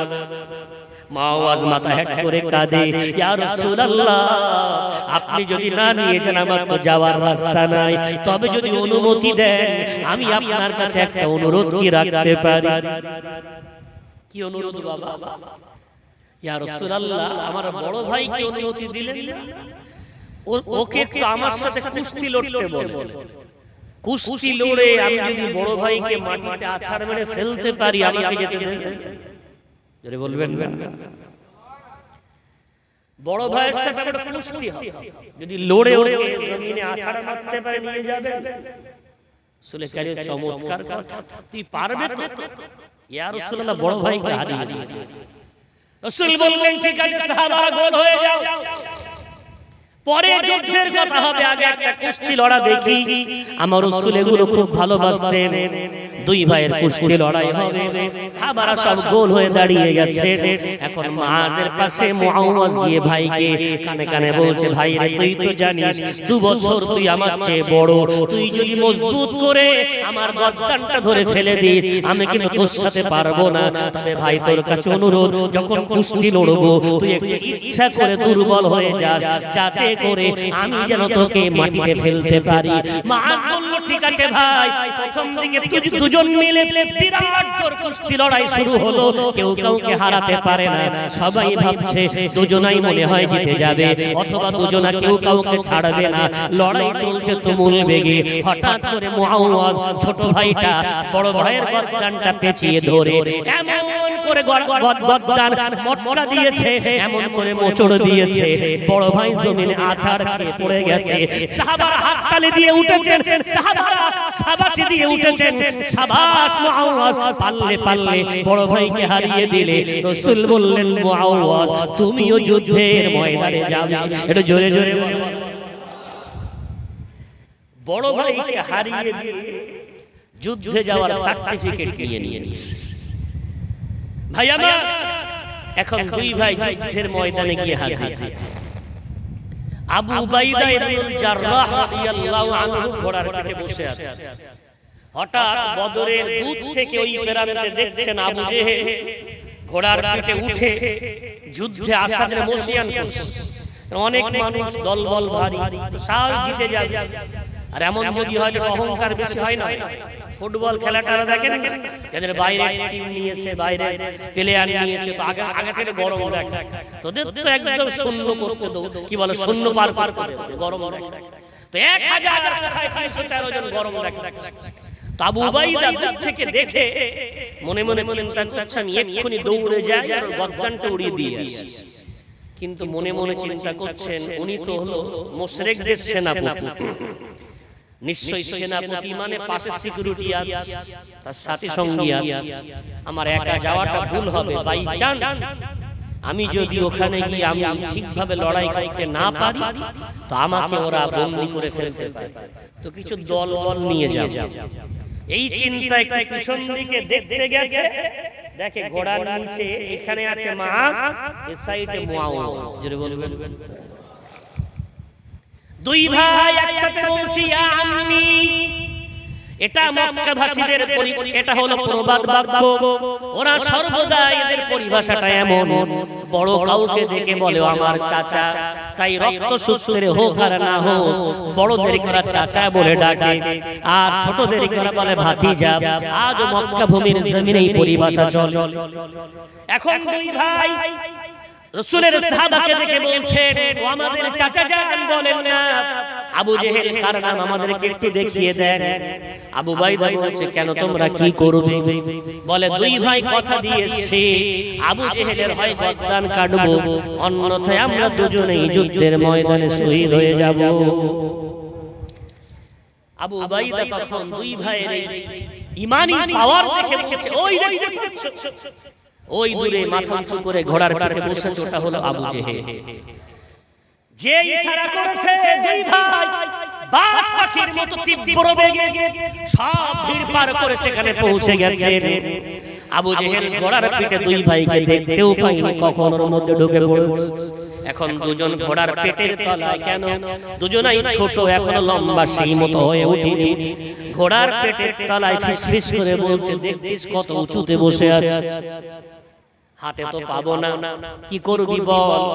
ছোট ভাইটা বড় ভাই একটু বেশি চালাক।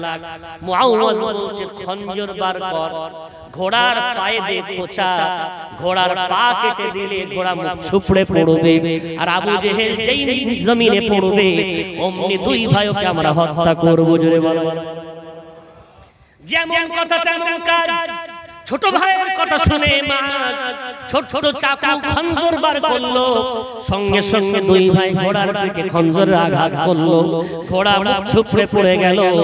আর সাথে সাথে দুই ভাই আবু জেহেলের বুকের উপরে বসে খঞ্জর নিয়ে আঘাত করতে শুরু করে দিল। এটা জোরে জোরে বলা যাবে না। আবু জেহেলের মতো বীর পুরুষ দুই ছোট বাচ্চার কাছে ঘায়েল দূরে দাঁড়িয়েছিলেন আব্দুল্লাহ ইবনে মাসউদ। যখন দেখলেন আবু জেহেল ওই দুই ভাই আবু জেহেলকে হত্যা করার চেষ্টা করছে, আর আবু জেহেল দুই হাত পা ছাড় মারছে, একবার কি পালট মেরে ওই দুই ভাইকে জমিনে ফেলে দিতে পারে, ওদের গর্দান কেটে দেবে। আব্দুল্লাহ ইবনে মাসউদ এক মুহূর্ত দেরি করলেন না, তীব্র বেগে দৌড়ে এলেন, আবু জেহেলের মাথার চুলটা ধরলেন, আর হাতে ছিল লম্বা তলোয়ার। এক তলোয়ারের আঘাতে আবু জেহেলের গর্দানটা কেটে এমন করে আকাশের দিকে উঁচু করে ধরলেন। একটু জোরে জোরে বলা যাবে না, জোরে বলা যাবে না। মুহাব্বত বিশ্বনবীর এমন হওয়া দরকার। ওই ছোট ছোট দুটো বাচ্চা প্রমাণ করে দিল রাসূলের দুশমন তোমাদের পৃথিবীর বুকে ঠাঁই নাই, এই দুনিয়াও জাহান্নাম আর আখিরাতে খোদার জাহান্নাম তো আছেই। সেখানে দুই ভাইয়ের কাছে আজ আপনাদেরকে যুদ্ধের ময়দানে যেতে হবে। আজ আপনাদেরকে নিজের মায়ের চোখের পানি মুছিয়ে শহীদের মা হওয়ার স্বপ্ন দেখাতে হবে না। আজ মাকে বলেন, মা রাসূলের রেখে যাওয়া ওই শেষ বাণী আসসালাত আসসালাত আসসালাত, মা আজ থেকে আমরা দুই ভাই কোনোদিন নামাজ তরক করব না। যারা বলবেন ওই মায়ের চোখের পানি মুছিয়ে দিয়ে বলেন, মা আজ থেকে রাসূলের সুন্নতি চুল কোনদিন নাস্তিকের চুলের মতো কাটিং দেব না। ওই মায়ের মুখে চুমা দিয়ে বলেন, মা তোমার সন্তানের গায়ে ওই নাস্তিকের পোশাক আর উঠবে না। আজ যদি তুমি মাকে ভালোবেসে রাসূলের মহব্বত অন্তরে এনে ওই রাসূলের সুন্নাত অনুযায়ী জীবনটা কাটাতে পারো, তোমার মা ও জান্নাতি, ওই মায়ের গর্ভে জন্ম নেওয়া ওই দুটো বাচ্চাও জান্নাতি। একটু জোরে জোরে বলা যায়। কিন্তু এমন বাচ্চা জন্ম নেওয়ার জন্য এমন মা তো লাগে, যে মা কাঁদতে কাঁদতে বলেছিল, তোরা যদি যুদ্ধে যাওয়ার মতো হতিস তো মাথায় কাফন বেঁধে বলতাম, যা যুদ্ধে চলে যা, আমি শহীদের মা হতে চাই। আজকেই সন্তান হচ্ছে না, কারণটা কি? আমার আলোচনা দীর্ঘ, ইচ্ছা থাকলে উপায় নাই। ঘড়ির কাঁটা হু করে গিয়ে যাচ্ছে, ইতিমধ্যে ঘড়ির কাঁটা একটা ছুঁয়ে শেষ মোনাজাত করতে হবে। আর কষ্টের বিষয় এটা, আমি অত্যন্ত ক্লান্ত। গতকাল এতক্ষণ মালদা, গতকাল এতক্ষণ মালদা, আর আজকে খাই। ওই জন্য আমাদের গাড়ি টাড়ি দেখলে হিংসা করবেন যে হুজুররা ভালো ভালো গাড়ি চাপে, অনেক দামি দামি গাড়ি চড়ে বেড়ায়। হুজুরদের সাথে থাকলে না আপনার ওই সারা দিনের পরিশ্রম আর একটা রাত আমাদের সাথে দেবেন, পাগল হয়ে যাবে। কথা বুঝতে পেরেছেন? হিংসা দোয়া করবেন। গত রাত ওখানে আর আজকে এখানে, তারা বুঝতে পারছেন 400 কিলোমিটার রাস্তা। সকাল 7টায় বাড়ি ঢুকেছি, একটু বিশ্রাম আমার এখানে। আপনাদের এখানে রাস্তা কম, রাস্তায় হ্যারেস, এত খারাপ রাস্তা আর এত সময় লাগে, 4.5 থেকে 5 ঘন্টা লেগে। এই কষ্টের সাথে এসে মন চাইছিল কিছু কথা বলি, তা বললাম, কিন্তু শেষ করতে পারবে আশা করতে পারছি না। 1টা বেজে গেছে। মিনিট 15 সময় আমার আলোচনার শেষ বস্তু যেটা বোঝানোর জন্য ইঙ্গিত করতে চাই সেটা হলো এই মাআজ মুআওয়াজের মতো সন্তান আবার জন্ম নেবে যদি আমি আপনি একটু ভালো হতে পারি। কেন? বৃক্ষ তোমার নাম কি, ফলে পরিচয়। কি বলা হয়? বৃক্ষ তোমার নাম কি, ফলে পরিচয়। বৃক্ষ নাম বলতে পারে না, কিন্তু ওর ফল দেখে মানুষ চিনে যায় এটা আম গাছ, এটা কাঁঠাল গাছ, এটা লিচু গাছ। ওই ফল তার মা তার বৃক্ষের নাম সুনাম ছড়ায়। আমাদের ফল হলো আমাদের সন্তানেরা। গত যে মাসটা চলে গেল রবিউল সানি, ওই মাসে 11 তারিখে পৃথিবীর একজন বড় ওলি মাহবুবে সুবহানী কুতুবে রব্বানী বড় পীর আব্দুল কাদের জিলানী রাহমাতুল্লাহ আলাইহির ওফাত দিবস 11ই রবিউল সানি। ওনার লম্বা ইতিহাস, ওনার নামের অনেক ঘটনা আছে, অনেক গল্প আছে, কিসসা আছে, হৃদয় স্পর্শী অনেক বর্ণনা আছে। তবে বড় পীর আব্দুল কাদের জিলানী বড় পীর হওয়ার পিছনে ওনার চেয়ে ওনার বাপ মার বড় অবদান। জোরে বলেন, জোরে বলেন একটু সুবহানাল্লাহ। ওনার আব্বার নাম ছিল আবু সালেহ শেখ মুসা জঙ্গি রাহমাতুল্লাহ আলাইহি। আবু সালেহ ছিল কুনিয়া, উপনাম। আমাদের যেমন নাম হয়, গ্রামে একটা কেউ নাম ডাকে আব্দুল্লাহ, তো কেউ বলে ওই লাড্ডু, ওই বল্টু, ওই ছোটু, আছে না? তো আব্দুল্লাহ ভালো নাম, কিন্তু এই ধরনের নাম উপনাম থাকে। তো ওনার নাম ছিল শেখ মুসা, মানুষ ডাকতো আবু সালেহ বলে। আবু সালেহ মানে, সালেহ মানে নেক, আর আবু মানে পিতা, নেকির পিতা। বলবেন এটা কখন বলা হয়? মানুষ যখন অতিরিক্ত নেকির কাজ করে, তো মানুষ যেমন নেককার বলে, তো আমাদের বড় পীর আব্বাজানকে মানুষ আবু সালেহ বলে ডাকতো। আমাদের রাসূলকে যেমন মানুষ আল আমিন আস-সাদিক বলে ডাকতো, তো বড় পীর আব্বাজানকে মানুষ আবু সালেহ বলে ডাকতো। তো আবু সালেহ মুসা জঙ্গি রাহমাতুল্লাহ আলাইহি উনি নদীর পাড়ে বসে একটু পানি পান করবেন, পানি হাতে তুলেছেন, হঠাৎ দেখলেন আপেল ভেসে যাচ্ছে। তো আপেলটা ফতোয়া অনুযায়ী নদীর মাছ, নদীর এই ধরনের খাদ্য ভেসে গেলে স্বেচ্ছায় পেয়েছেন, খাওয়া যায়, এটা ফতোয়া। ফতোয়া এক, তাকওয়ার এক।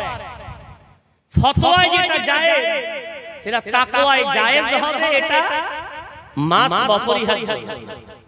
হালাল বস্তু খাওয়া জায়েজ ফতোয়া, কিন্তু তাকওয়া, যিনি জিকির আজকার করেন, বায়াত হয়ে আছেন, সবক মশক করেন, তার জন্য হালাল বস্তু বেধর্মীর হাত থেকে খাওয়া যাবে, হালাল বস্তু বেনামাজির হাত থেকে খাওয়া যাবে, হালাল বস্তু নামাজি ইমানদারের হাত থেকে খেতে হবে, এটা তাকওয়া। এটা বলবেন ফতোয়ায় জায়েজ। হালাল জিনিস দাঁড়িয়ে খান, বসে খান, বেড়াতে বেড়াতে খান, জায়েজ ফতোয়া। তাকওয়ায় কোন খাদ্য বস্তু সবার সামনে খাওয়া যাবে, হাঁটতে হাঁটতে খাওয়া যাবে না, খাদ্য বস্তু দস্তরখান বিছিয়ে আদবের সাথে খাওয়া লাগবে, এটা হলো তাকওয়া। জোরে বলবেন। উনি ফতোয়া অনুযায়ী আপেল তো খেয়ে ফেলেছেন, তাকওয়া। কার আপেল? আমি না বলে খেয়ে ফেললাম, না জেনে খেয়ে ফেললাম, অপরাধ করে ফেললাম, কার আপেল আমাকে এবার সন্ধান করতে হবে। আল্লাহর ওলি আবু সালেহ মুসা জঙ্গি রাহমাতুল্লাহ আলাইহি নদীর পাড় দিয়ে হাঁটতে হাঁটতে হাঁটতে হাঁটতে অনেক দূর চলে গেলেন, গিয়ে দেখছেন একটা আপেলের বাগান। ওই আপেল বাগানের আপেল গাছের একটা ডাল নদীর উপরে ঝুলে আছে। ওনার বুঝতে দেরি হলো না, এই গাছের আপেল ভাসতে ভাসতে আমার হাতে গিয়ে পৌঁছেছে। নির্বিদ্বিধায় ওই বাগানে প্রবেশ করলেন, প্রবেশ করে দেখছেন একজন বয়স্ক মানুষ ওই বাগানে বসে আছে। ওনার নাম হলো ইয়াহইয়া ইবনে আব্দুল্লাহ রাহমাতুল্লাহ আলাইহি। উনি আরো একজন বড় আল্লাহর ওলি। এর বলবেন না যে হীরা বোঝে, কথায় আছে না জওহারি জওহারের মূল্য বোঝে, সোনার সোনার মূল্য বোঝে। তো ইয়াহইয়া ইবনে আব্দুল্লাহকে এই ছোট বালক দিয়ে সালাম দিয়ে বলছেন, এই যুবক দিয়ে সালাম দিয়ে বলছেন, বাবা এই বাগান কি আপনার? তা বলছে, কেন বাবা? হ্যাঁ আমার। তো বলছে, আপনার বাগানের মনে হয় একটা আপেল নদী দিয়ে ভেসে যাচ্ছিল, আমি তুলে খেয়ে ফেলেছি, তাই আপনার কাছে ক্ষমা চাইতে এসেছি। জোরে বলবেন না। জওহারি জওহার চেনে আল্লাহর ওলি এই যুবকের কথা শুনে বলছে, তো যে সে যুবক তো খুব দামি যুবক, আমার আপেল তো কত পশু পাখি কত মানুষ কুড়িয়ে নিয়ে যায়, আর নদীতে পেয়ে আমার কাছে ক্ষমা চাইতে এসেছে, এ তো আল্লাহর বিরাট বড় আগামী দিন ওলি হতে যাচ্ছে।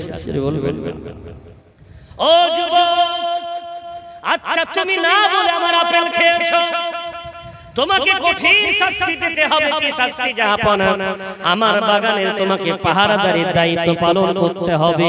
ওই আপেল খাবার শাস্তি, আমার আপেল বাগান তোমাকে পাহারা দিতে হবে। সঙ্গে সঙ্গে আবু সালেহ মুসা জঙ্গি রাহমাতুল্লাহ আলাইহি বললেন, জাহাপনা আমি যদি পাহারাদারের দায়িত্ব পালন করি আপনি কি আমাকে ক্ষমা করে দেবেন? বলে, হ্যাঁ, পাহারা দেওয়ার বিনিময়ে ওই আপেল খাওয়ার শাস্তি হিসাবে পাহারা দিলে maaf করে দেব। ঠিক আছে, আমি পাহারা দেব। কতদিন দিলেন? কেউ বলেছেন 10 বছর, কেউ বলেছেন 8 বছর, কেউ বলেছেন 40 দিন, আল্লাহ ভালো জানে। দিন আপন জায়গায় তো অনেক দিন দিয়েছে। আজকে পাহারা দেওয়ার শেষ তারিখ। 8 বছর যদি হয় আজকে শেষ দিন, 10 বছর হলে 10 বছরের শেষ দিন, 40 দিন হলে 40 দিনের শেষ দিন। আজকে উনি মুক্তি পেয়ে যাবেন। হঠাৎ করে আপেল বাগানে কোন ব্যাপারী আপেল কিনতে এসেছে।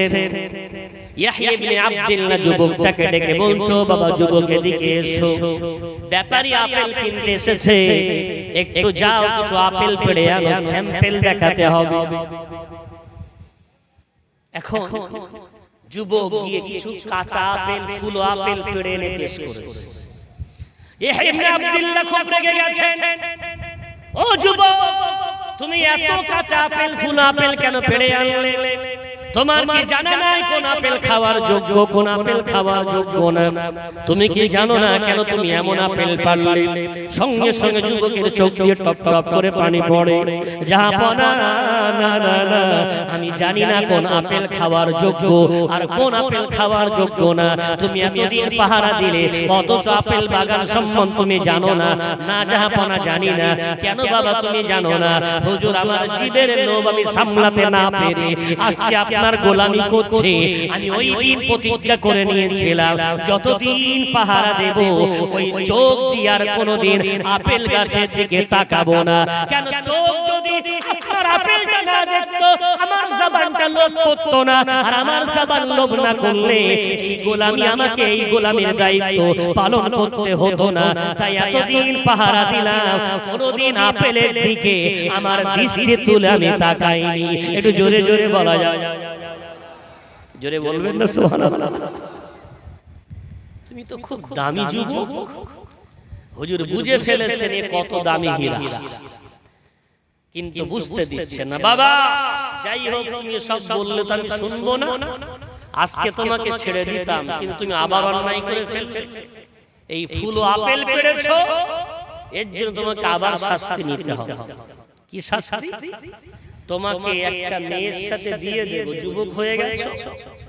মেয়েটা হবে দেখতে কুচ্ছিরি, ল্যাংড়া, বোবা, কালা, অন্ধ, যত খারাপ গুণ সব আছে এমন মেয়ের সাথে বিয়ে দেবে।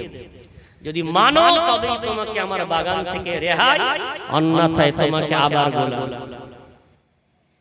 সঙ্গে সঙ্গে আবু সালেহ মুসা জঙ্গি রাহমাতুল্লাহ আলাইহি বলে উঠলেন, জাহাপান আমার কোনো আপত্তি নাই, আপনি যদি এমন মেয়ের সাথে আমাকে বিয়ে দেন, রাসূলের সুন্নাত বিয়ে করা, আপনি যদি এমন মেয়ের সাথে বিয়ে দেন আর বিনিময়ে আমি যদি রেহাই পেয়ে যাই, আমি এমন মেয়ের সাথে বিয়ে করতে রাজি আছি। হুজুর বিয়ের জন্য ইন্তজাম করলেন, বিয়ে পড়ানো হলো, কবুল হয়ে গেল, হিজাব কবুল সব কমপ্লিট। এখন বাসর রাতে যুবককে পাঠিয়ে দিয়েছে। ঘরের মধ্যে পাঠানোর পর হুজুর সালাম দিলেন। কি বলেছিলেন? মেয়েটা বোবা, কিন্তু মেয়ের মুখ থেকে আওয়াজ এলো ওয়ালাইকুমুস সালাম ওয়া রাহমাতুল্লাহি ওয়া বারাকাতুহু। একটু জোরে আবু সালেহ মুসা জঙ্গি চমকে গেলেন, বললেন বোবা কিন্তু কি করে আওয়াজ দেয়। আস্তে আস্তে গুটি গুটি পায়ে সামনে গেলেন।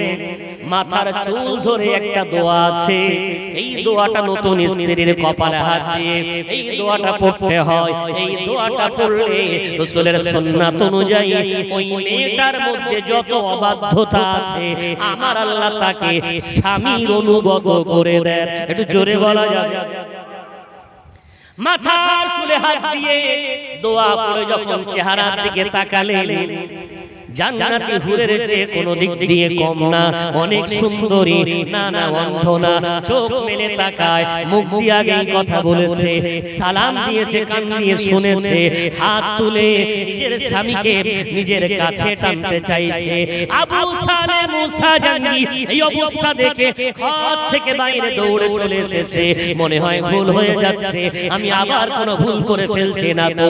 ওই জঙ্গলে পাহারা দিতে গিয়ে ফুলো আপেল পেড়ে আমি আবার শাস্তি পাচ্ছি। আবার যদি অন্য কোনো মেয়ের গায়ে হাত দিই আমাকে হয়তো আবার কঠিন শাস্তি দেবে। না না না, আমার মনে হয় ভুল হয়ে যাচ্ছে। এই ভয়ে ঘর থেকে এক দৌড়ে বাইরে চলে গেছে। আপনি যা বললেন তেমন মেয়ে না তো। বাইরে বেরিয়ে দেখছেন ইয়াহইয়া ইবনে আব্দুল্লাহ। কি ব্যাপার বাবা, ভিতর থেকে বাইরে চলে এলেন? হুজুর সেই মেয়ে তো না, আপনি যা বললেন পুরো উল্টো।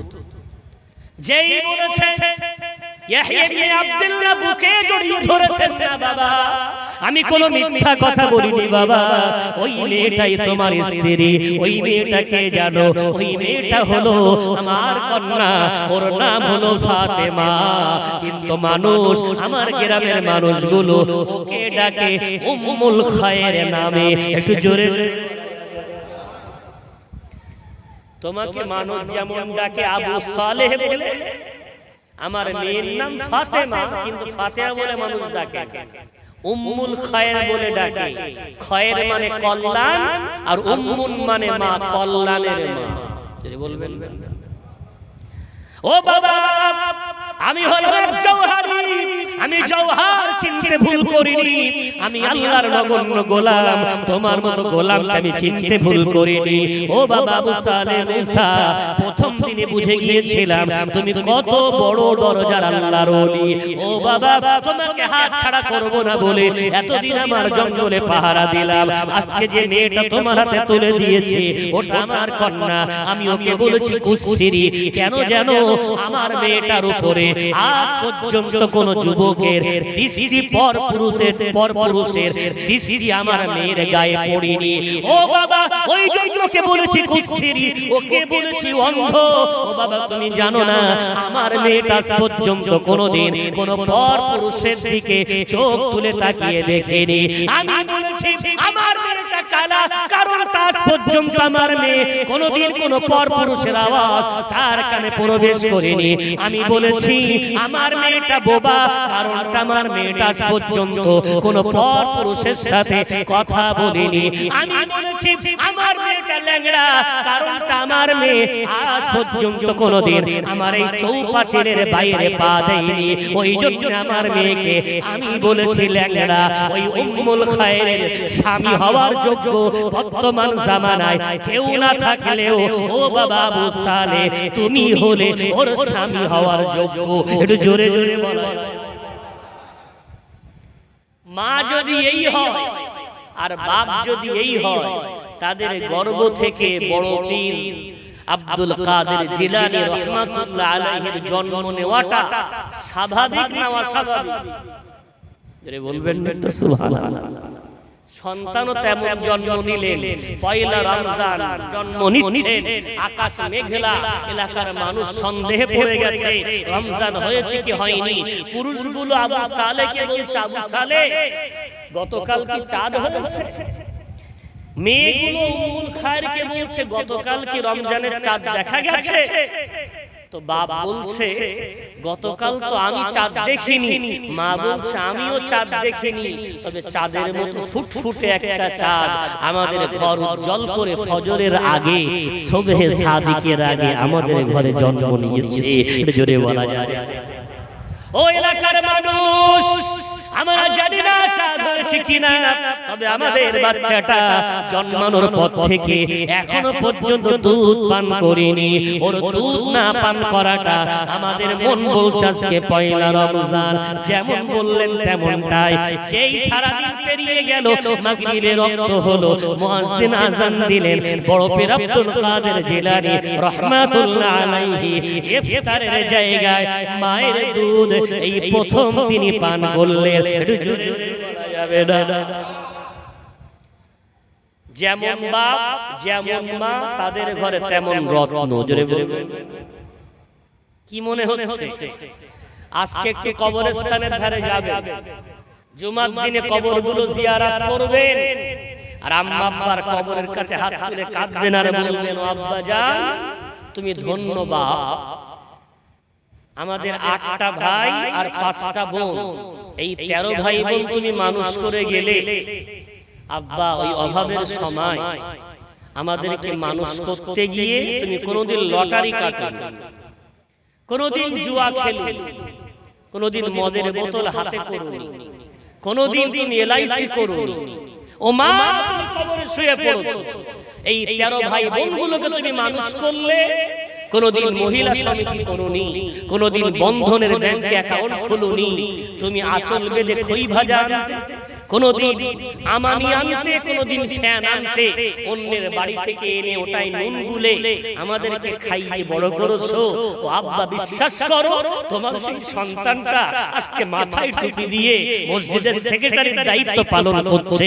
তোমার মেয়ে ছেলেটা মুখ ভরা রাসূলের সুন্নতি দাড়ি রেখে এই উমরা করে এসেছে। তোমার ছেলেটা 5 ওয়াক্ত নামাজি, ইমাম সাহেব না থাকলে মাঝে মাঝে নামাজ পড়ায়। তোমার মেয়েটা, ও মা তোমার বড় মেয়েটা তার স্বামী পেয়েছে দিনদার, হজ করে এসে আজকে গ্রামের একটা শ্রেষ্ঠ নারী হয়ে আছে। ও বাপ মা 13টা ছেলে মেয়ে মানুষ করলে, হারাম রক্ত দাউনি বলে আজকে আমরা 13 ভাই বোন সব দিনদার। একটু জোরে বলা যায়। কিন্তু দুঃখ মা, আমার মাত্র 1 পিস, এখন কপিস ভাই কথা বলে, জোরে বলেন না, কপিস এখন 1 পিস, বেশি বেশি 2 পিস। কথা বুঝতে পারছেন? একটা ছেলে, খুব খুব বেশি বেশি 2টো ছেলে, অথবা 1 ছেলে 1 মেয়ে। 2 পিস মানুষ করতে গিয়ে বাপ খাচ্ছে লটারির টাকা, জুয়ার টাকা, এলআইসির টাকা, ফাইন্যান্সের টাকা, লোনের টাকা, মা কাটছে মহিলা সমিতি, বন্ধনের ব্যাংকের এই টাকা, 2 ছেলে মেয়েকে খাওয়াচ্ছে। এখন বলেন এরা ওই মাজ মুআওয়াজের মতো ইসলামের জন্য গদ্দান কাটবে, না এরা নেইমার মেসির জন্য বুকে নেইমারের ছবি দিয়ে, মেসির ছবি দিয়ে আর্জেন্টিনা ব্রাজিলের পতাকা গ্রামে ঝুলিয়ে ওরা নাস্তিকদের মতো চুলের কাটিং দিয়ে ঘুরে বেড়াবে? ওরা তো মসজিদগামী হবে না, ওরা তো রাসূলের মহব্বত রাখবে না, ওদের অন্তরে তো ইসলামের মহব্বত জাগবে না। কেন? আমরা আপেল খেয়ে যদি আপেলের ঋণ শোধ করতে পারতাম তাহলে আজ আমাদের ঘরে বড় পীর আব্দুল কাদের জিলানী জন্ম না নিলেও নামাজি সন্তান, নেককার সন্তান, ভালো সন্তান আমাদের ঘরে জন্ম। জলসা তো কম হয় আর ঢোলার দিকে কম বেশি যত জলসা আমি আসি এখানে রেকর্ড আছে। এই জলসায় যত শ্রোতা এর দু ডবল শ্রোতা মেলায় ঘুরে। কথা বুঝতে পারছেন? দু ডবল কোথায় মেলায় ছেলে মেয়ে যুবক যুবতী হই হুল্লোড় করে চিৎকার চেঁচামেচি করে সব বাড়ি। কাদের সন্তান? ওরা আমাদের সন্তান। আমরা যদি হালাল খাওয়াতাম, আমরা যদি ওদেরকে হালাল রক্ত দিতাম, ওদের জলসা ভালো লাগতো, আলেম ওলামা ভালো লাগতো, দ্বীন ভালো লাগতো, শরিয়াত ভালো লাগতো। আর শরিয়াত ভালো লাগলে রাসূলের হাদিস আল মারউ মা মান আহাব্বাহু, যে যাকে ভালোবাসবে তার সাথে তার হাসন নাসর হবে। একটু জোরে বলা যায়। আজ আলেমদের ভালোবেসেছেন, ওলামাদের মহব্বত করেছেন, একটুখানি যদি হালাল অর্থ বাড়িতে আনতে পারেন, হারামকে না বলতে পারেন, আবার আমার আপনার ঘরে বড় বড় পীর সাহেব না জন্মালেও অবশ্যই দিনদার সন্তান আবার জন্ম নেবে। একটু যদি বলা যায়, তাহলে আমাদেরকে পূর্ণ ঈমানদার হয়ে দেখাতে হবে। আল্লাহ আবার সম্মানে শীর্ষ চূড়ায় তুলবেন। আমার আলোচনার বিষয়বস্তু এটাই ছিল, তোমরা যদি পূর্ণ ঈমানদার হও তোমাদের মাথা আবার সবার উচ্চে আমি আল্লাহ তুলে দেখিয়ে দেব। আসেন আজকে আমরা অঙ্গীকার করি, ওই ব্যানারে আই লাভ মুহাম্মদ লেখার আগে, পোস্টারে লেখার আগে মুখের দাড়িটাকে বলি আই লাভ মুহাম্মদ, মাথার টুপিকে বলি আই লাভ মুহাম্মদ, নামাজকে বলি আই লাভ মুহাম্মদ, হালাল খাদ্যকে বলি আই লাভ মুহাম্মদ। আজ যদি আমরা এই স্লোগান আপ করে আমাদের ঘরে আবার নতুন করে ওই রাসূলের ভালোবাসা চাকিয়ে তুলতে পারি, আবার আমার গ্রাম সুন্দর, আমার সমাজ সুন্দর, আমার পরিবেশ সুন্দর, ইহকাল সুন্দর, পরকাল সুন্দর, কবর সুন্দর, আখিরাত সুন্দর। একটু জোরে বলা যায়। এতটুকু আপনার রেখে, অনুরোধ রেখে আজকের আলোচনায় কি করছি, ভাষাগত ভুল ত্রুটি হলে ক্ষমা সুন্দর নজরে দেখবেন। আল্লাহ যতটুকু বলালেন শোনালেন, আল্লাহ তার চেয়ে বেশি বেশি আমল করার তৌফিক এনায়েত করে দেন। উচ্চ যে বলেন একটু আল্লাহুম্মা আমিন, জোরে বলবেন একটু আল্লাহুম্মা আমিন। আসেন আমরা সকলে বিশ্বনবীর মহব্বতে একটু প্রাণ ভরে সালাতু সালাম ইয়া নবী।